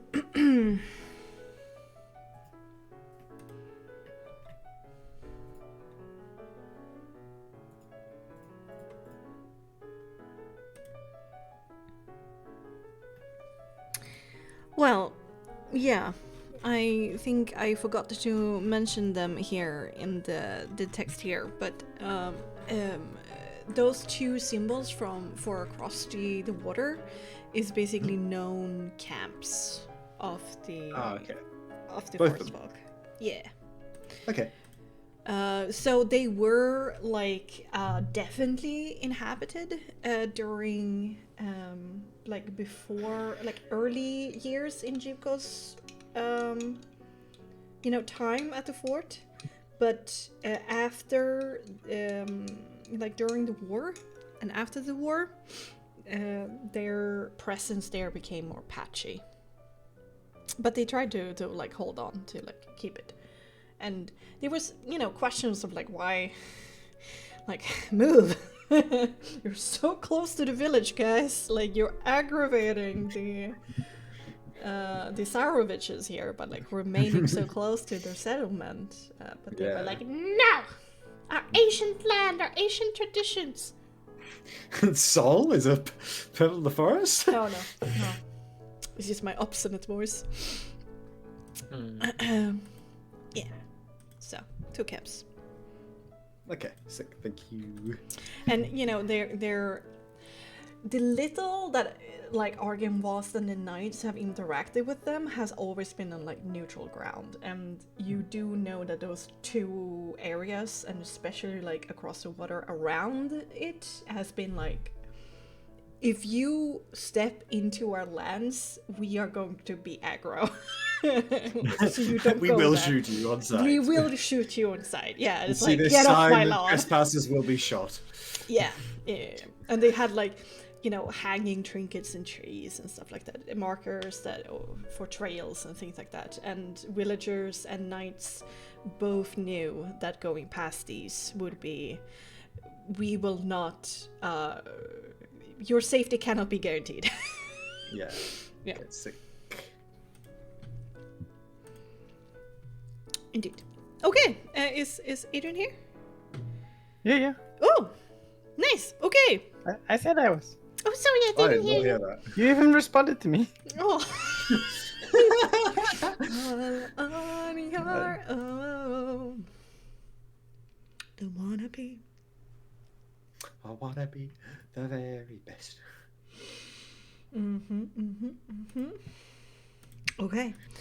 All right, let's return to where we were.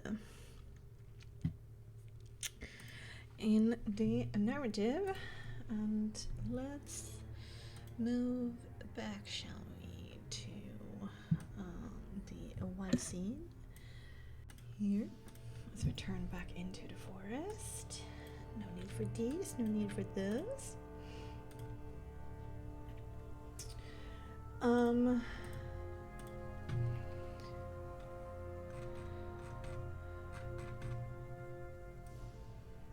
Then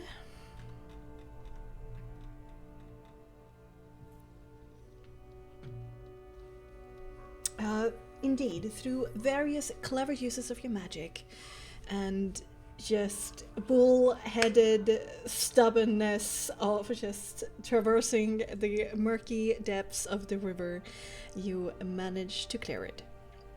And for a moment you gather on the shore together to allow yourselves a moment to breathe and enjoy a feeling of triumph. You should be fine by now, but you're not past the final finish line. You need indeed to get closer to Beres in the south to be safe from the knight's pursuit. And because you're confident that you will be able to lead them in just a minute or 2 away from the shore towards the southwest to get onto the ancient Luna Road that once upon a time transported traffic to and fro from the village and the fort further north, and a road you once upon a time knew like the back of your own hand.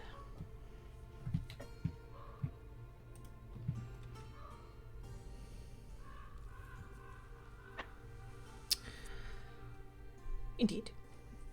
Jivkos, do you lead them there? Sorry, yeah. Sorry, I missed that part. I was reading through stuff. Yes, leading onwards. Reading door. Definitely using the most direct path to get into sort of the sphere of Beres, just in case they thought enough to anticipate them going to Beres and attempted to sort of move more northern to cut them off. Mm-hmm. Yeah. Well, you were traveling south nonetheless, and so finding the road and getting onto it will probably be the fastest way of traveling. Of course, that is where people will anticipate you are as well, but if you're trying to get ahead, it's worth. Yeah. To the road. To the road. To the city. Okay. Indeed, Jivkos, you kind of recognize the area, especially when you venture into the forest a little bit. Despite it, of course, have changed over time, there's still these nuggets of flashbacks, of memory, of knowledge, of certain older than the forest itself, points of details that you still remember. For example, like a wayward stone and such boulder. And if Jibkost wasn't here to point it out, the road would have been easy to miss in this day and age. Now, more like a foot trail, what only discerns it from the rest of the forest is that the route it seems to take north and south is still somewhat clear of obstacles. Flora has crept up on both sides, narrowing it down to not even allow a slim carriage to be able to pass through at times, but there is a noticeable edge of like tilled dirt that has been, something has basically made a snake of hardened dirt that winds itself through the landscape.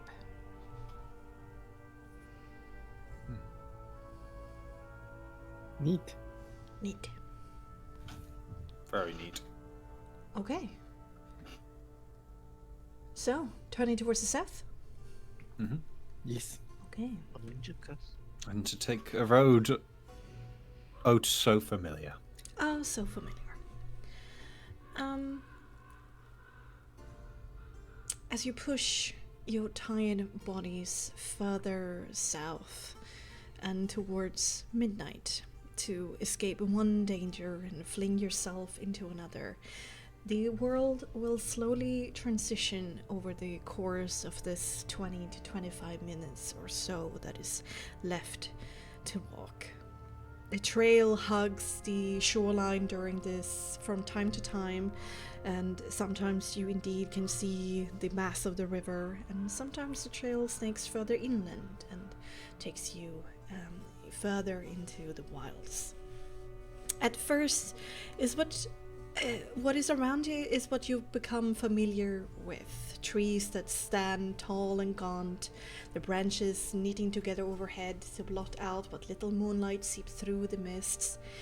The wind stirs through these brittle limbs, carrying with it the dry whisper of dead leaves scraping against one another like bone on bone. But then, the ground beneath your boots softens, each step pressing deeper and deeper.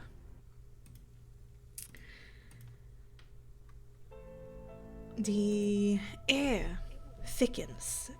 What was once the sharp scent of pine and moss gives way to a cloying reek of stagnant water, of decay long undisturbed.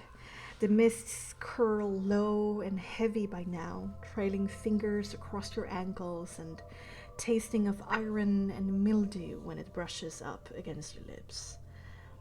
The trees thin over time, the roots gnarled and half-drowned, clutching at the trail like starved hands trying to drag it beneath the muck itself. As you press on, the path itself begins to unravel, the elevated dirt sinking into black water. Now mud sucks greedily at your steps at the best of time and at the worst. You don't have any other choice than to descend into knee-deep, murky waters with plenty of slimy sensations brushing up against your calves and feet. The temperature rises to something that is unnaturally warm and moist for Barovia in this season, and whilst it doesn't reach to become as warm as perhaps a summer hood, the increased heat coupled together with this difficult terrain makes you quickly work up a healthy sheen of sweat.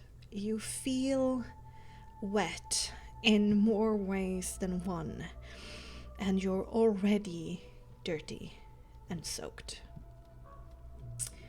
Let's switch scenes, shall we?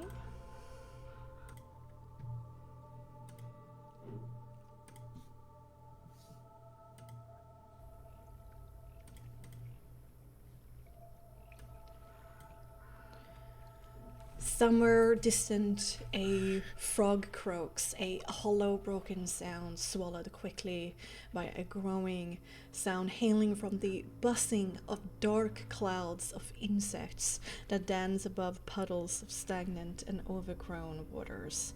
The sound quickly becomes grating in your ears until it seems to constantly gnaw at the edge of your thoughts. A strange filter of brown and sickly green tints the world around you, and you now know without a doubt that you've entered the infamous swamps of Perez, and the clock is growing later by the moment, perhaps even past midnight, and you all need to desperately rest very soon. Because you felt it like a thin membrane that you pushed past, but could never even think to move beyond when you were imprisoned by your former curse. You now know your fellow Nats cannot follow you any longer, but it doesn't give you a heart much joy, because now you can truly behold what has happened to the Luna's village greater area, a place you held so fondly within your heart once. What are you guys' initial reactions? I think Illyria also feeling like tired and seeing that the scenery has drastically changed and the temperature is probably gonna walk up to Jithkos and ask, are we safe now? It seems like we're in the swamp, at least. I cannot say safe, but from my family, yes. But of course we are now in the abode of Baba Lisaga and the ruins of the greater village of Perez. If not of Lunar Village, whichever name you wish to call a ruin. I don't think I know of a village here. Is that why you knew where to go? Yes. Well, a lack of memory of a village here, you can thank our beloved prick Count for that. What did He you is do the one this time? who flooded it, after all. Flooded it. Yes. Right. It was a town that was formed from, well, people flocking to Argenvostholt and the Order of the Silver Dragons, and eventually flourished into the town of the Valley, much alike to modern Barovia or Falaki.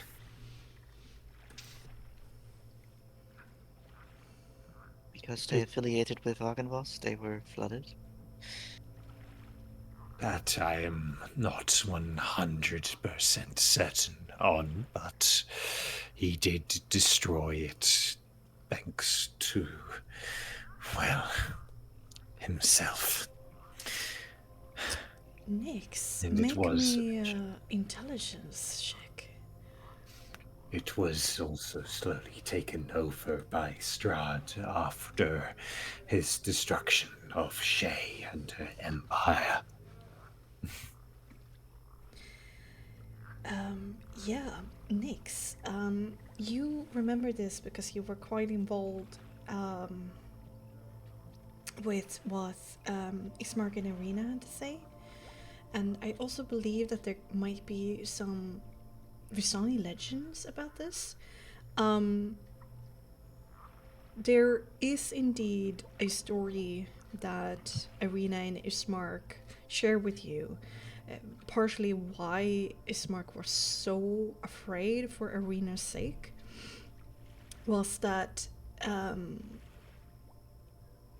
for quite some time ago, like hundreds of years ago, but not when the mists began. Somewhere like in the modeled history of the valley, there was once a very beautiful young maiden that was born by the burgomaster of that time of Perez, and Strahd went to court her into and tempt her into becoming one of his consorts, and her father grew so afraid of what she might become and the fate that she might suffer in the hands of the devil, that her father killed her.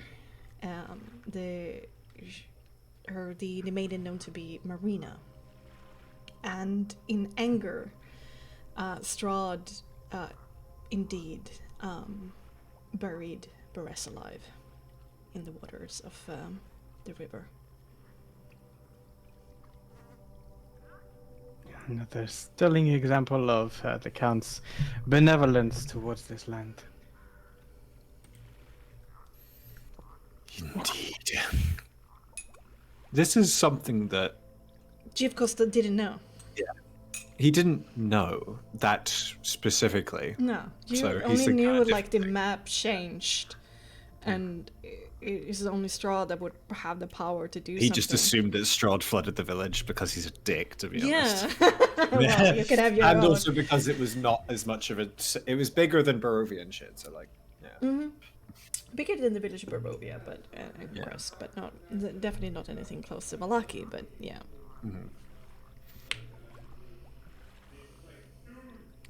It is a place I am fairly familiar with, though I cannot say how much it may have changed thanks to its conversion to this. Do you think you can maybe find us some shelter then here? Can you think of any like hamlets or farmhouses? As there was quite a lot of farming around the outskirts that might be somewhat nearby. As obviously this is a main road, so there would have been many near it. Or this used to be a main road. Yeah, definitely. I definitely think he would. Oh, sorry, I forgot to jump over that moment. That scared the shit out of me. I always jump over that moment, but I didn't have the time this time. Sorry. Yeah. You're still quite in the northern edge of the town, but you're pretty sure if you continue down the main road, because of course these things would congregate around the main road. There should be a hamlet coming up. Okay. If we wish for some kind of shelter, then perhaps a abandoned structure may lie ahead of the road. Great, maybe Sol can do a little bit of reconnaissance whilst we walk. Yeah, I mean, my Raven should be come back by now too, I assume. By now, you told it. Wait, how long does the Raven last? 12 hours. 12 hours. Okay. And you, And like obviously, like I would tell him like, you know, stay here for like 2 hours roughly, and then like go into like Baraz again, because obviously at this point we're like with more than enough distance between the okay. between them. Yeah. Okay, fair. Right, not at this moment, but when you continue travel, the Raven's Okay, gonna yeah. return.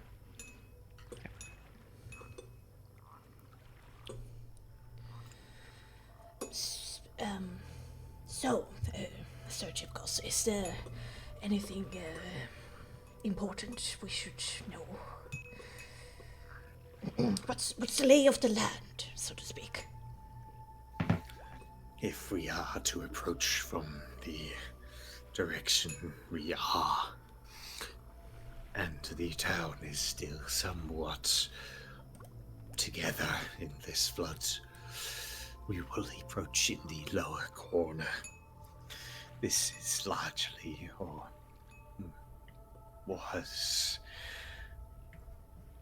just for people to live in smaller houses, but there is many a different area and some structures that may be in quite good condition thanks to their size and build, such as the church or even the great oak that lied in the middle of the town.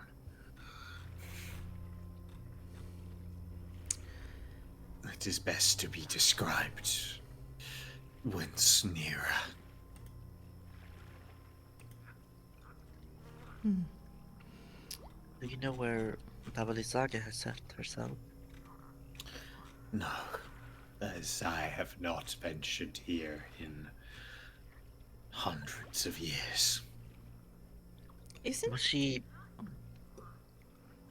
I was just pointing out because you will be approaching from the north. And Oh, is it the- from the north? I thought we. Oh, Yeah, crap! north- Yeah, north Yeah, we're going traveling south, south. yeah. Yeah. So the lower corner is on the other side. I read wrong. No worries, I got you. Thank you. Yeah. So actually, We would be approaching into the more central area of the town. An area much more populated by more well-built buildings, so perhaps ones that may actually be still in pieces. And also perhaps an area she may find attractive. You know, did Bexxy just appear suddenly here, and then this veil got put up, or was she like from Luna Village, or I don't know? The village, as far as I know, was inhabited up until was it a couple of hundred years ago? Yeah, 200? you're I think we not. said 200. Yeah, you're not entirely sure, but you know it flooded around 200 years ago. Yeah. And I would imagine once the village was no longer inhabited nor inhabitable, she will have moved in. But this is at a time where we would not have ventured near it for it being a place of habit for people and then inhabited by a hag. That's strange. I mean, I never heard my mother talk about Bexxy changing her home. From what I know, she's always been in, like, the Central Valley, at least. Perhaps changed location. And, well, considering how my mother liked to live, I would expect her to be in the best house she could be around. Finery and such, probably. There are a few options for such, but the best would be the old church that was converted into a house for the burgomaster upon the takeover by Strad and his influence. But Bexxy has been around for longer than I would assume, as even in my life she did exist.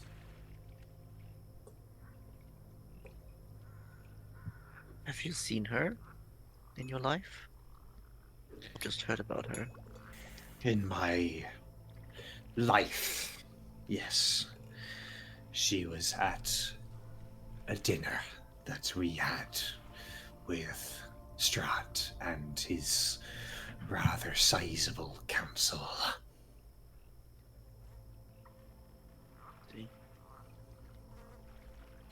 As was many a figure that has been lost to time or still inhabits his court.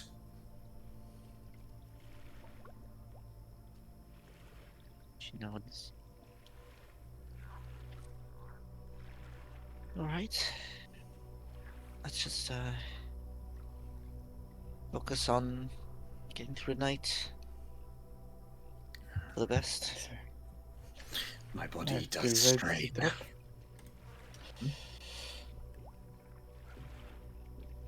I said my body feels ready to drop as well. It's been a long, long day. We feel that we are safe now.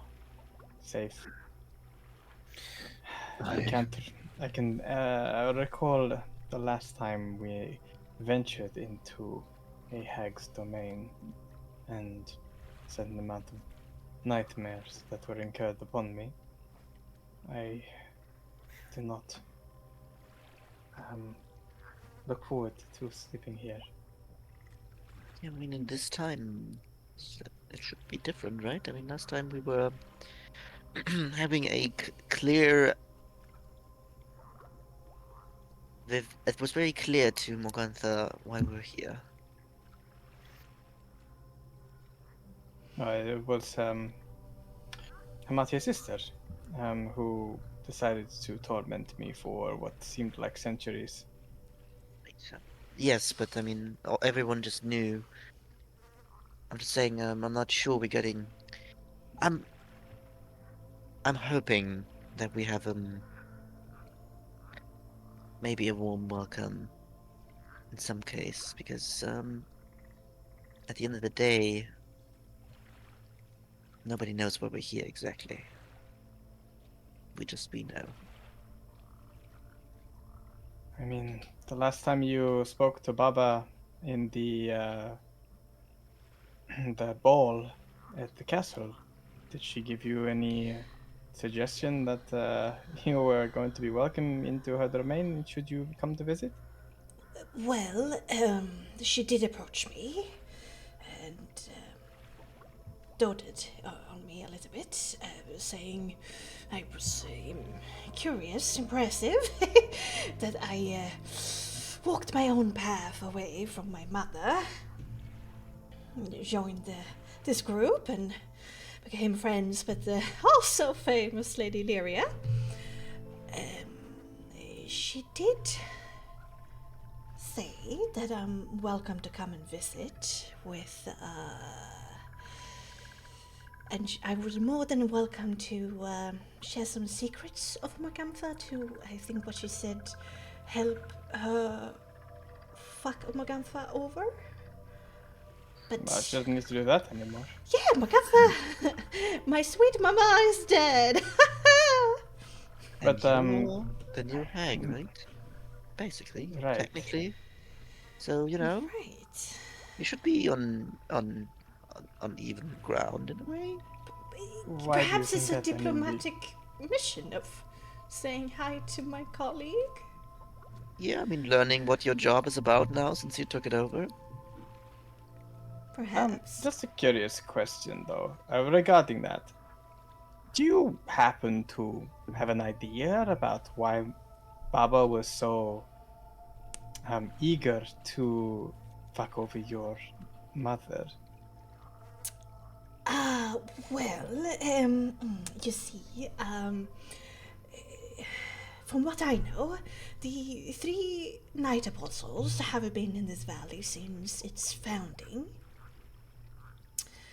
and have long histories with each other, and whilst they may be united as this title and allied to Strahd, I guess, they don't particularly like each other, and you like to play pranks and get digs on each other, and it's general of like peacockery behavior of like I'm better than you, but it's never been like, from what I know, outright I want to kill you. It's more like I want to embarrass you. Now that you are the new hag on the block, so to speak, this sort of one-uppingness, Baba's not going to do that to you or to us, right? I certainly I mean, do not hope so. I mean, if you think about it logically, maybe they need 3 hags to control whatever is going on. So if they don't have anyone to replace Amatia, and I don't think they do, they have a grave interest in her taking over Morgantha's job. I mean, surely that's the reason why, if they don't like each other, they've never killed each other, because they probably need 3 witches at the 3 standing stones to make sure, I don't know, do whatever is required for these, binding or whatever. Maybe. Possibly, but I mean, my mother You know. did go to the Standing Stone once every year on some kind of sacred holiday, and they spent quite the amount of time there and exerted themselves. I was never allowed to be around, and it was important, like they prepared themselves for it for days. I think we have more of an even playing field than we think here. I'm just concerned that perhaps Baba might look to play you as the newest hag. So I would just be cautious that, not that I'm putting anything on you personally, Hamatir, but your sisters and mother didn't exactly play by a clear set of rules. I highly doubt that Baba would as well. Definitely not. I would also be wary of anything she says, as she in past seemed to be protective of Strahd. So Indeed. there is no way that she would entertain the idea of turning or supporting anything against him. Yeah, but yes, I think she wants to use us. Or Hamatia. Or all of us. I mean, me probably too. Make Strahd happy. And we also kind of can use her. We just need to be careful. She has a lot of information. She has what we need. We know of ways to find her weakness, potentially. So we just need to tread lightly and try to get everything out of this as we can, I think.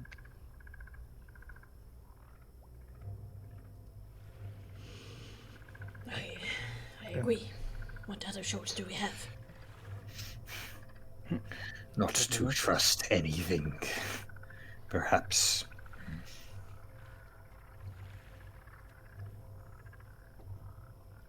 But, Yeah, I mean, sure, we can take it with a grain of salt, but it's still information. Even the wrong information can get you the right ideas. I do agree. I'm fascinated to hear what she has to say. Sometimes it's important to understand why they are, what the reason behind is lying, and why they choose a specific lie. I think there's more to gain here than to lose.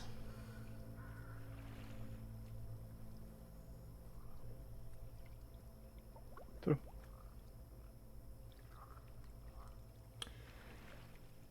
But cheer up, everybody. We have a score. We have a hag to kill. Let's get to it. I agree. First. Down this way, you said you could, to find some place to rest. Indeed. Follow the road until we may come across a structure. We do that. Yeah. Down the road till we find some dilapidated shithole. Woo! All right. Just heading down the road for a couple of minutes further, you indeed come upon what was once upon a time a farmer's compound. But Jivkos, from what you remember, it was a quaint little central house, a barn, a place, like a stable for their farm animals, like a central courtyard, and a quaint little road that came, winded itself up there, a central courtyard, and it was all very, homey. The area seems to be in a rather waterlogged place, and so the buildings have sunk underneath the waters to the point that the barn and kind of like the main house roofs collapsed, have created just a dirty, overgrown mound. And through some murky water, you can see like rotted woods and perhaps pieces of stone. It is still a place where you can rest because of the stable ground and somewhat dry. That was the highest points of this home. But it's so beyond what you expected that it still like leaves you feeling a little bit empty.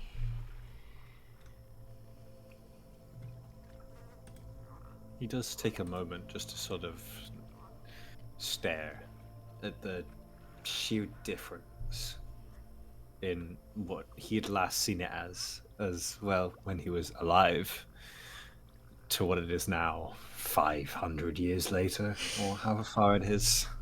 Mm-hmm.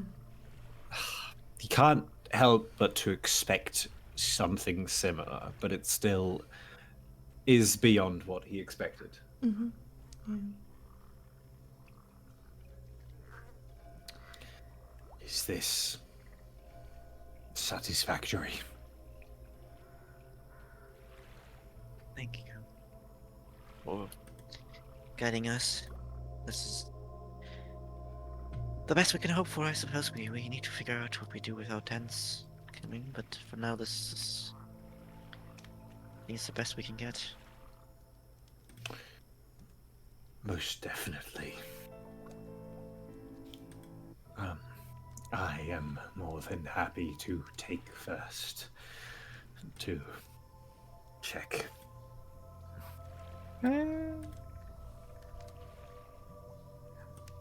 Imagine it without tents. Oh, fuck. Fair enough. I'm happy to follow. Sure, I can take one. I can definitely take the last.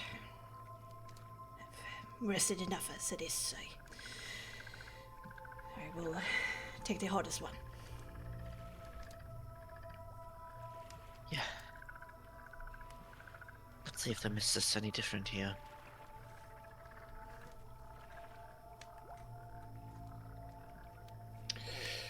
And it's not going to be as comfortable, and without tents, not as covered. But I'm sure you can do your best to find some sort of place where you are not completely exposed. We'll figure out the tent situation a little later. But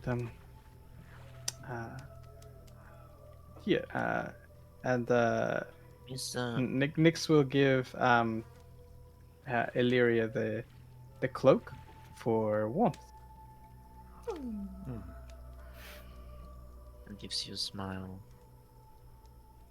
Says it looks at you for a moment. Thinks about saying something. I think it just kind of returns to that smile.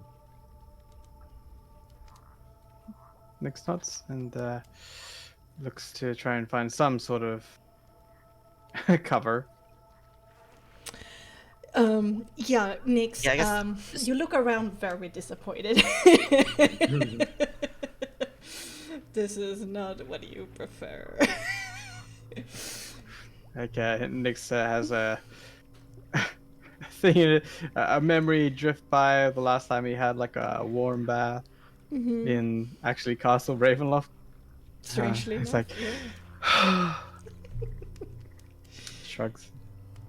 is there like this house here, right? Is there any left over that we could like use to fashion something? Is there like a past bed here that was there, or like I don't know, like sheets on the windows? What are they called? Mean, Like why this part is somewhat more like dry than the rest. It's just like the building has sunk to the point that you're basically walking on the roofs, which have then like led enough structural credence to keep this somewhat high ground.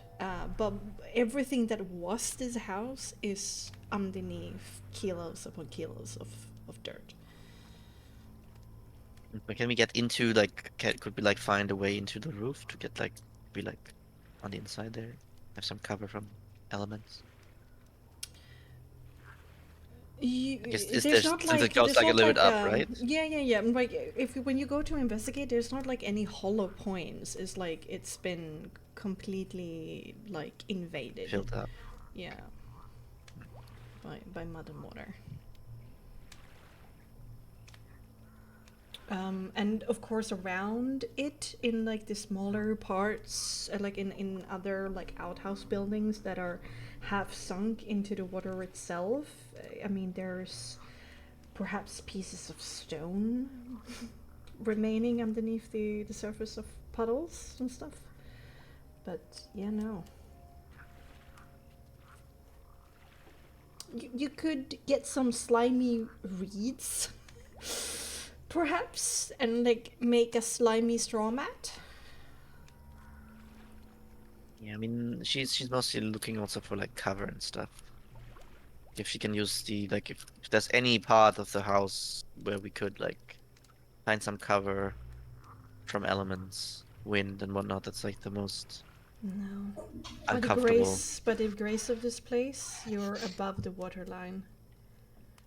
That's it.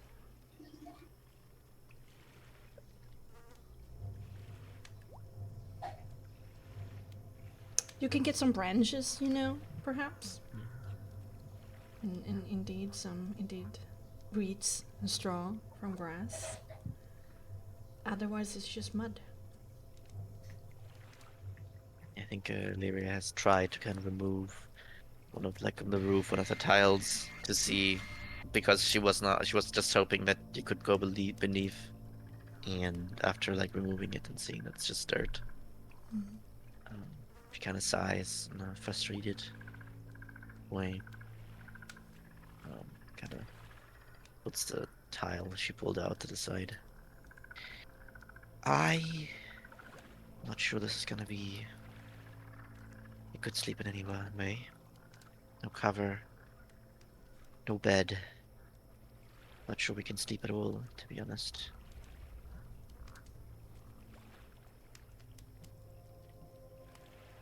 Is there anything magically you guys can do? Can move some stuff, maybe? Give us some room? Move some stuff away? I mean, Amatia, have you mastered your earth stuff at this point? Give us some earth out of the way or something.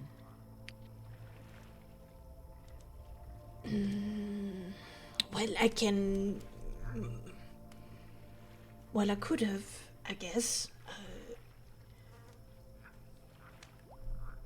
made a small earthquake in a place, I guess. Oh. Okay. But I haven't leaned too far into the mud and the earth and the stone as of yet. I can make a pleasant wind blow past your face, smelling much better than this place.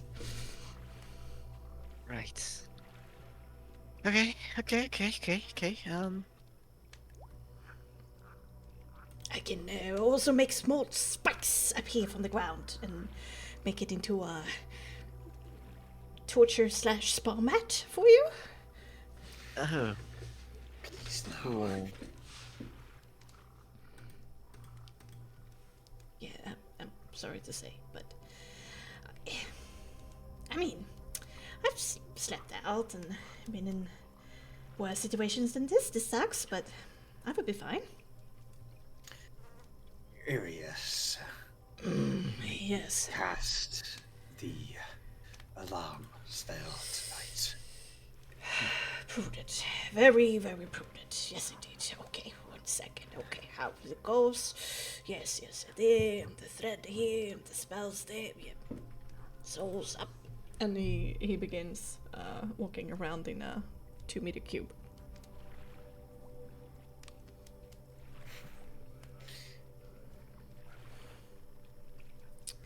Okay. So is there anything else you guys want to do to improve your sleeping situation? I'm good. I mean, Illyria could investigate like all parts of the roof and see if there's any spots or where someone could get cover. That's as far as she can think. I don't think we have time or the effort or the energy to build anything right now. As we've gone so far into the night. Yeah, like at this point, like even Nyx, you look down on the dirt and you think, might as well. Mm-hmm. Better than staying awake.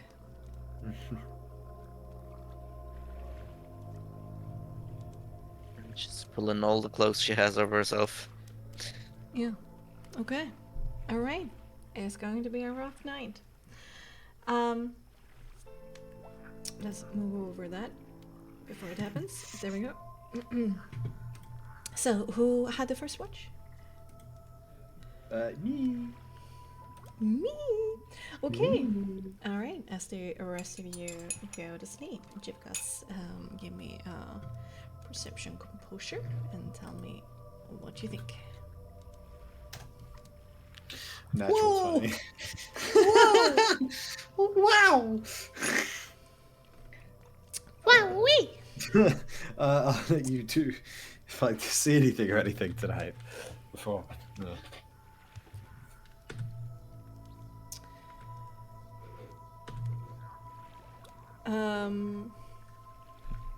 Yeah. Do you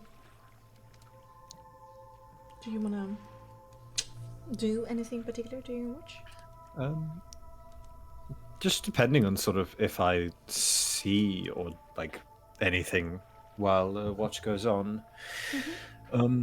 But he definitely would at the beginning be keeping his eyes solely and entirely on the rest of the party, just to make sure that they're sleeping somewhat comfortably and, well, are able to get some sleep after the quite stressful time from, well, them trying to get to sleep earlier.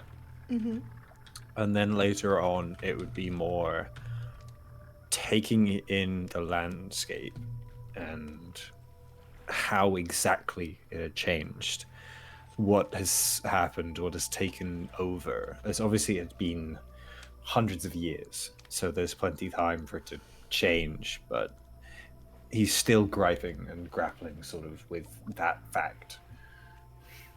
Yeah.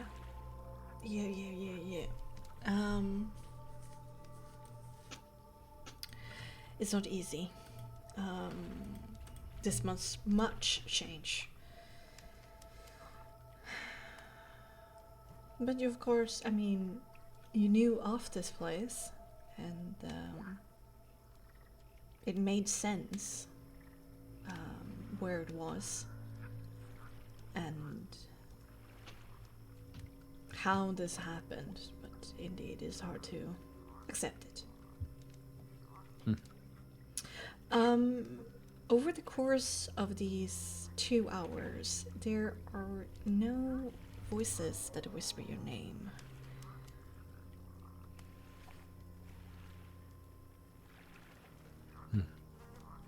You do see, though, from time to time, kind of these roaming, thicker, basically patches of a particular like fly / insect that has there is a little bit hard in the distance to see exactly how they look, but they do have this kind of black shimmer coat that kind of becomes iridescent towards like greens and purples sometimes when they kind of catch the light of the campfire.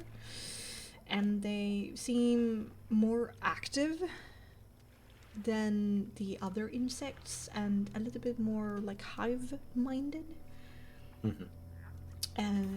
Like more purposely driven as they roam. They can linger for some time, like dance above a puddle or kind of enter into a bush or into a tree, and then over time they kind of move on. Do any of them, in their sort of hive-mindy fashion, seem to like notice us? There are times where, like, one of these clouds, you could say, get a little bit closer, and kind of like dance a couple of meters outside of the camp, but then it backs off and flies into the woods. So it was definitely close enough to notice, but nothing happened out of it. Right.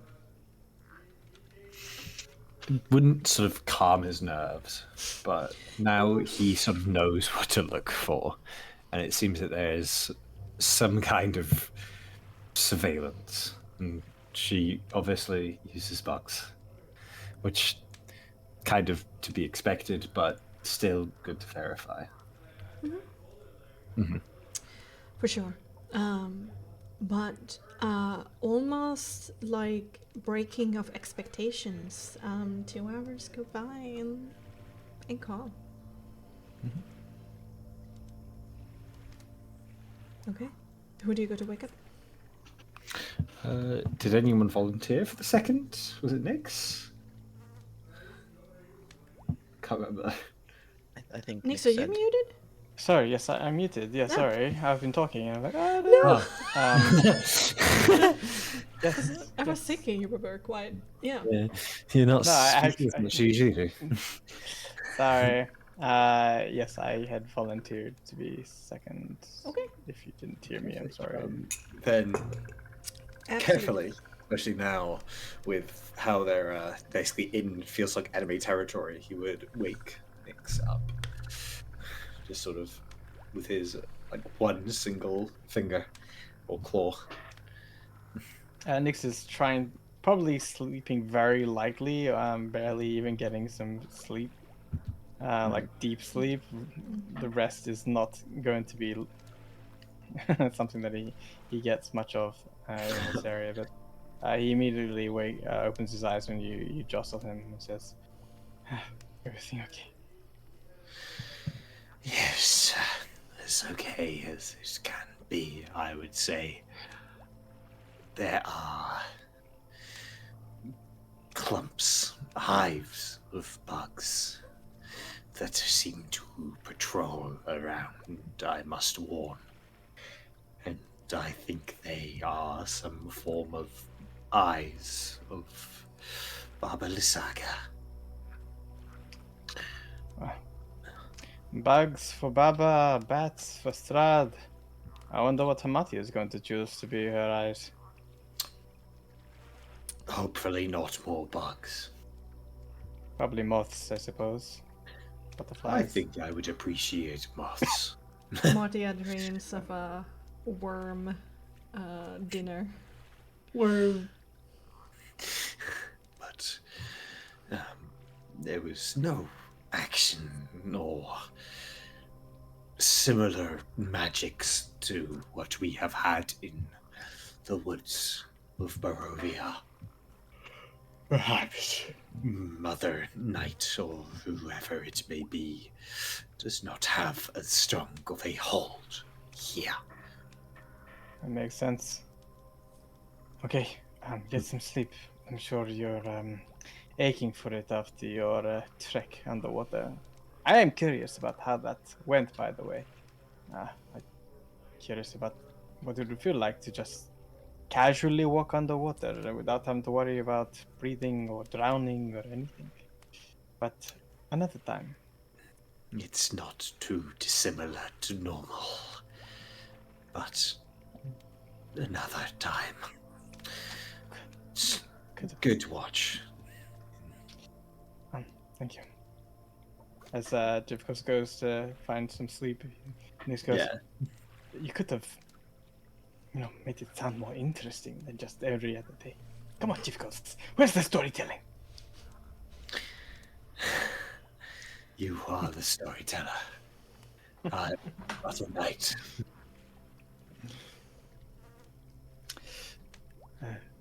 Nix gives him a nod and lets him sleep. Right. You try to find like some kind of dry enough pebble or log, and you settle in around the campfire. Give me a perception composure and tell me what you occupy yourself with. Let's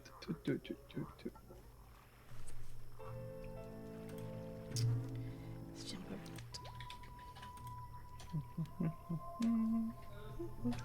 That would be an 8.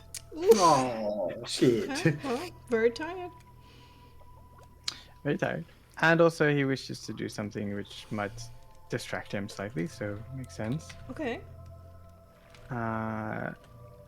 He will bring out the Choroka deck. Oh. Oh. And he wants to spend some time, since it only takes 10 minutes, to try and understand the card. Ooh. Which card? Which god?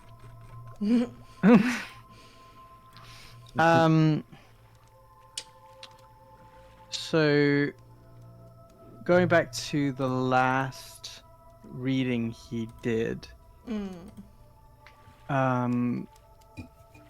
I believe he tried to understand the card of the merchant, right? But he also tried to understand Baba the Saga, but that was slightly different. So I think he's going to want to. Yeah, let me go down into the session summary. Either one of those two, either the merchant or I forget which cards they were for Baba. Yeah, okay. So, he interpreted Baba is represented as the corruption of nature. Which card is that again? No. It has to be from a fire from the fire suit. Sure.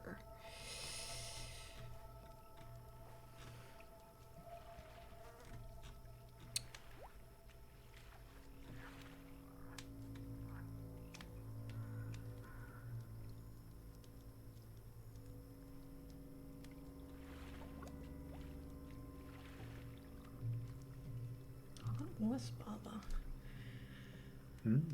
The party was a swashbuckler.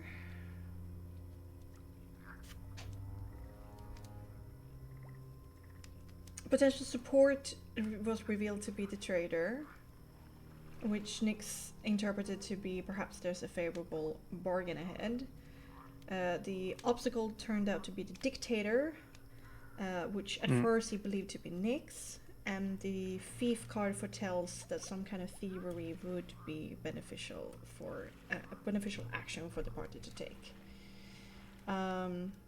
And then later, when he tried to understand the dictator, he rolled critically, and Eva actually guided him into knowing that Baba was the dictator in her own right in this scenario as well.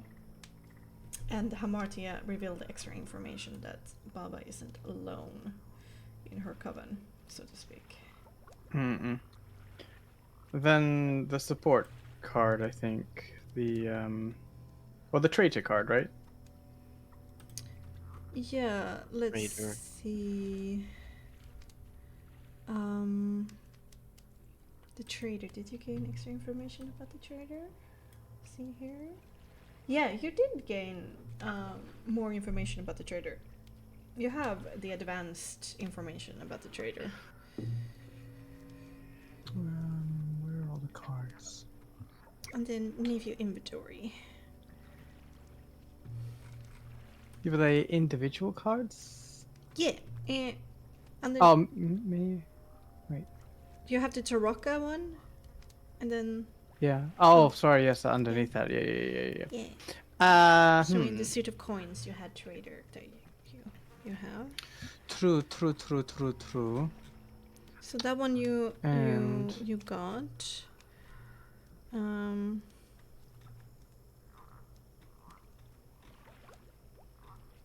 Who was Baba? I didn't write it. That's poopy. You don't have it like on the Yeah, I'm looking at the session. on the screen. No, like on the page. Like maybe you haven't edited it or changed it since then. Let's see. I can go to back here. It was when you traveled away from the village. Down here, perhaps?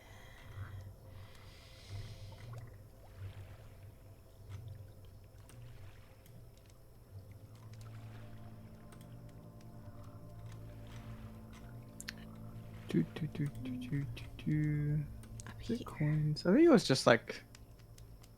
Was it not the merchant card? But wait, no, got that one. No, we don't have the merchant card. Extended information. But you got the trader for the potential support. Trader, It was the yes. trader. Right. It wasn't the merchant. You can do like current state, like the I think elementalist upside down was that. Oh yeah, thank you. Yes, Baba was the elementalist upside down. That's what it was. Yes. So yes. Okay, then So yeah, you- we do the 5 of stars. All right. Yeah, so it is either the thief card or the elementalist that you have. Not I mean, have the thief you could strength. also do, yeah. It's the action I was supposed Yeah. to take. Those are the two cards in the reading you don't have the advanced information of. Okay, let's do the elementalist then.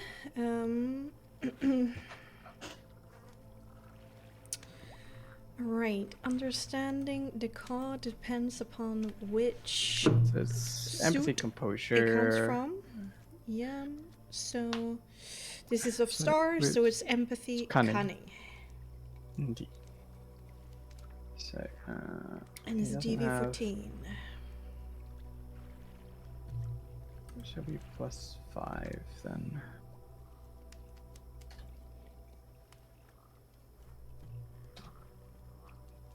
11. No. Ooh,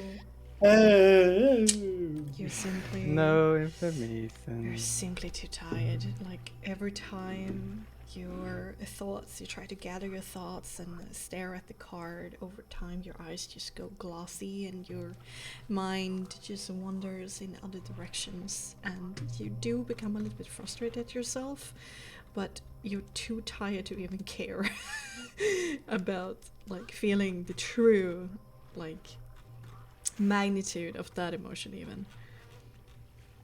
Yeah, and Nick's just like sort of gives up like halfway through. It's like impatience.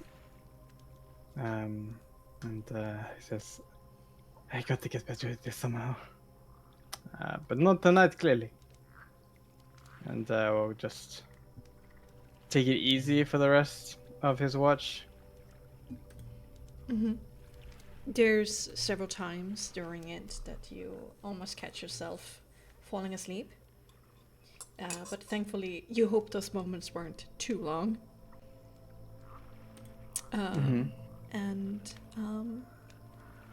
there's no strange visages in the mists. they are certainly misround and heavy, slightly lower on the ground than perhaps usual Barovian mists, but there's nothing that haunts you.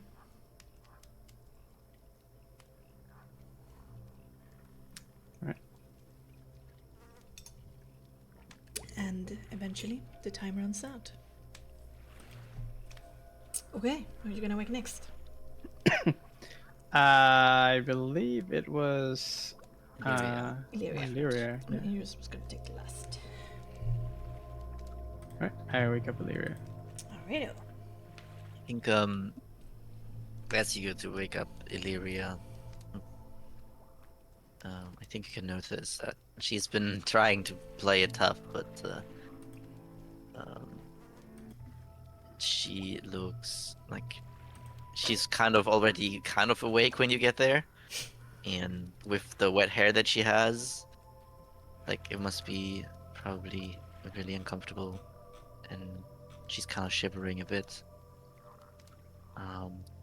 But the moment she seems in this like half state of sleep, but the moment she like kind of notices that you get closer, she kind of stops shivering.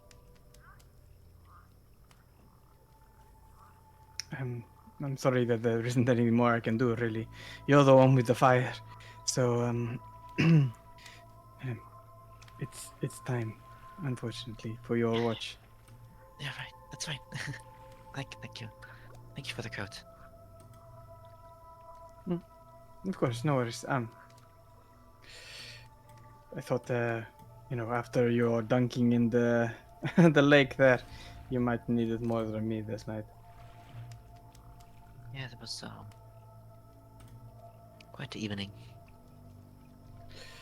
Well, we managed to escape. So that's the silver lining. Yeah,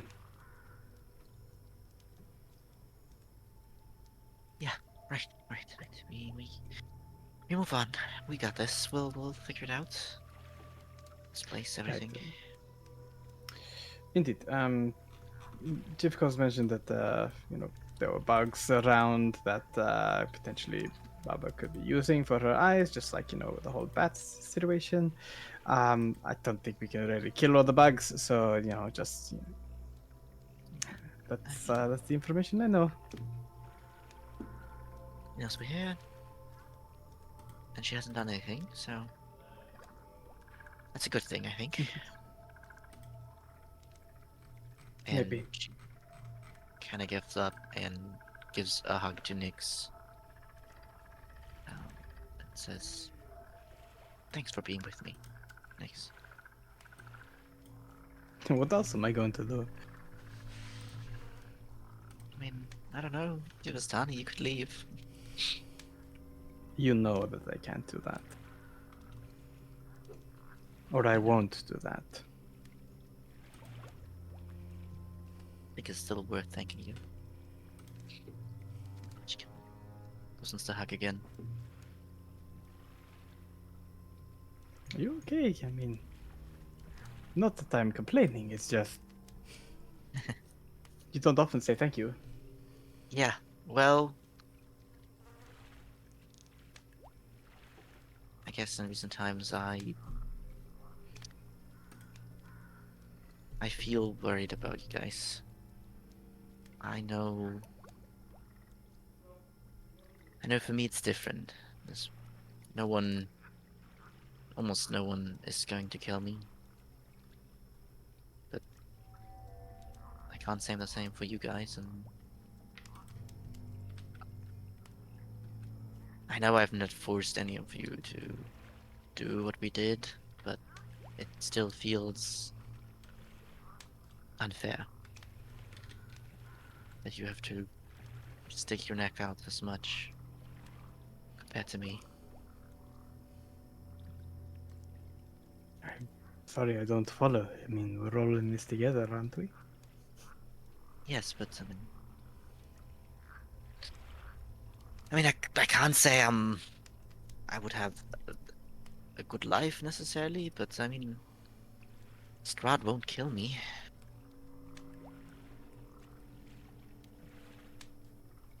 You're sure about that? I mean, not 100%, but I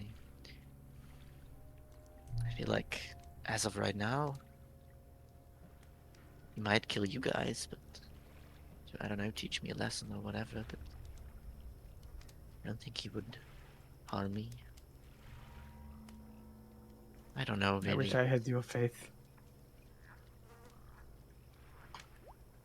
I mean, considering the stories from the elves and whatnot, it seems like all Strahd's looking for is me, which is terrifying in a way. But it is clear that has always been his only fucking goal. Which is why he even killed his brother for it.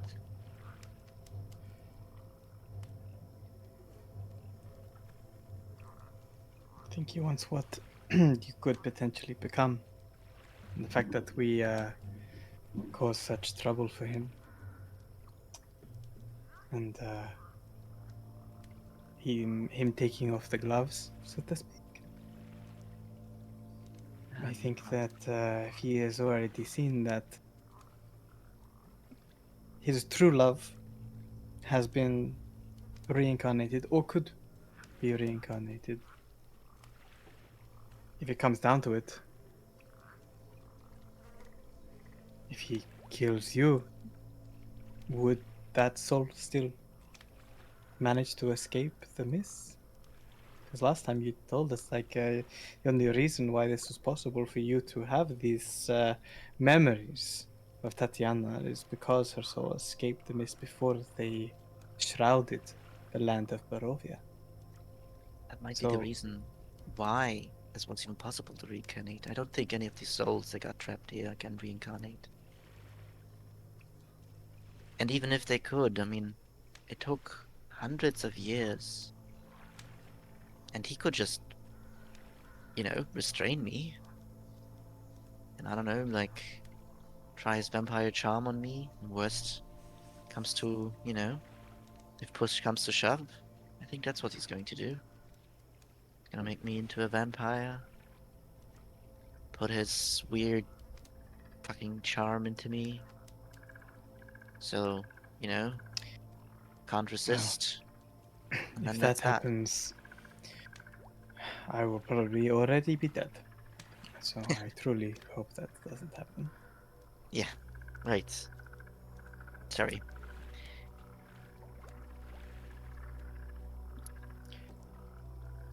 Yeah, I need my watch. I need to my watch. Try Sure. get some sleeping. And For whatever it's worth. And Nix gives a nod and goes back to his slump of asleep and watches Illyria take up her watch with a somewhat concerned look on his brow, but it's not long before his eyes droop as sleep takes him. Perhaps more readily than what he wanted. see her sit down and like pull your cloak kind of in front of her on her shoulder. As she sits, it looks at the distance. Okay. Make me a perception composure and do You share will. to the class what you do. And 19. 19. Alright. Despite the ache in limbs and heart, you do keep a steady, vigilant eye out.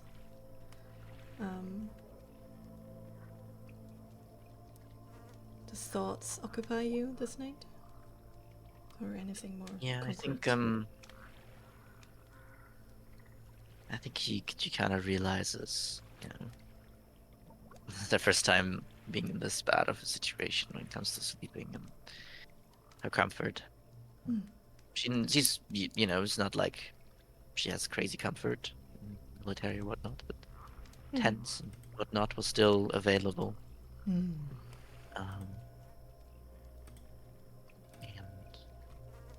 I think she just like tries to kind of conjure like bits of fire to kind of keep her a little bit warmer as she's conscious. Mhm. And she's just a weird mixture of frustrated and exhausted and sad. Yeah. Even though that might not be the right emotions to have right now. She still feels them. But she just tries to occupy herself by walking around or, I don't know, following, looking for useful branches and whatnot, and maybe, adding to whatever fire we created. Mhm. Uh, something like finding dry stuff. Yeah, just something to kind of Yeah. keep all the feelings, well, both physical and emotional, away. Yeah. Okay. Um, there are sounds around you, but they're of the natural kind. There's perhaps a splash of water or the crunch of a reed in conjunction with a frog's croak, or like the buzzing of a larger insect as you fly on by. But the disconcerting sounds that kept you on edge these last 2 nights are not present. I think, as she noticed that they're not present, I think she's just gonna have a light laugh and say, "This night there would have been a good distraction." um, as she notices that they're not there, she kind of laughs to herself with that. Um, yeah. Mhm. These insect things that Nyx relate to you, over time you begin to understand what this knowledge that went through like a whisper game to you, what they meant. Because you do also see and notice these indeed darker swarms and groups of rather bulbous looking fly-like insects moving with perhaps more purpose than they should, than natural animals do. And you do watch them from time to time just sweep past, or sometimes indeed remain a spot for a while in your line of vision and then moseying around and then disappearing over time. More than an hour later, 3 of these swarms have gathered beside each other over one of the larger patches of water. And they usually don't... Well, you've seen them move past each other, but not congregating in place like this. And then they begin a steady approach towards the campfire.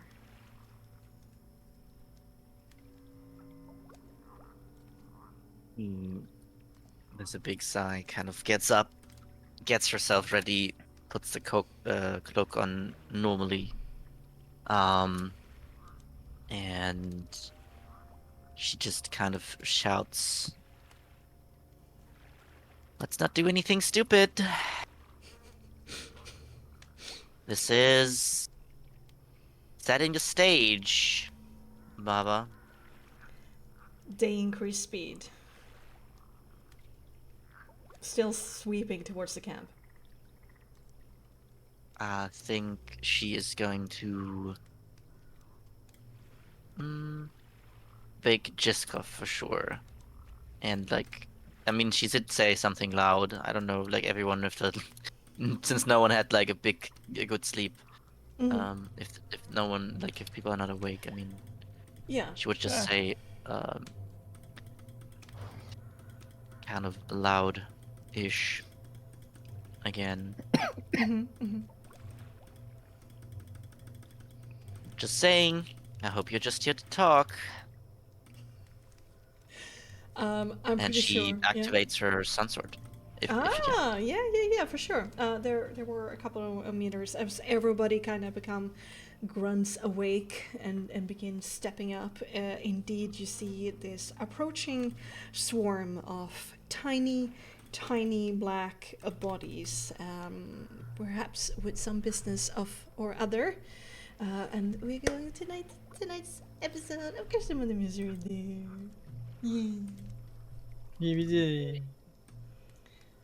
Yeah. Oh no.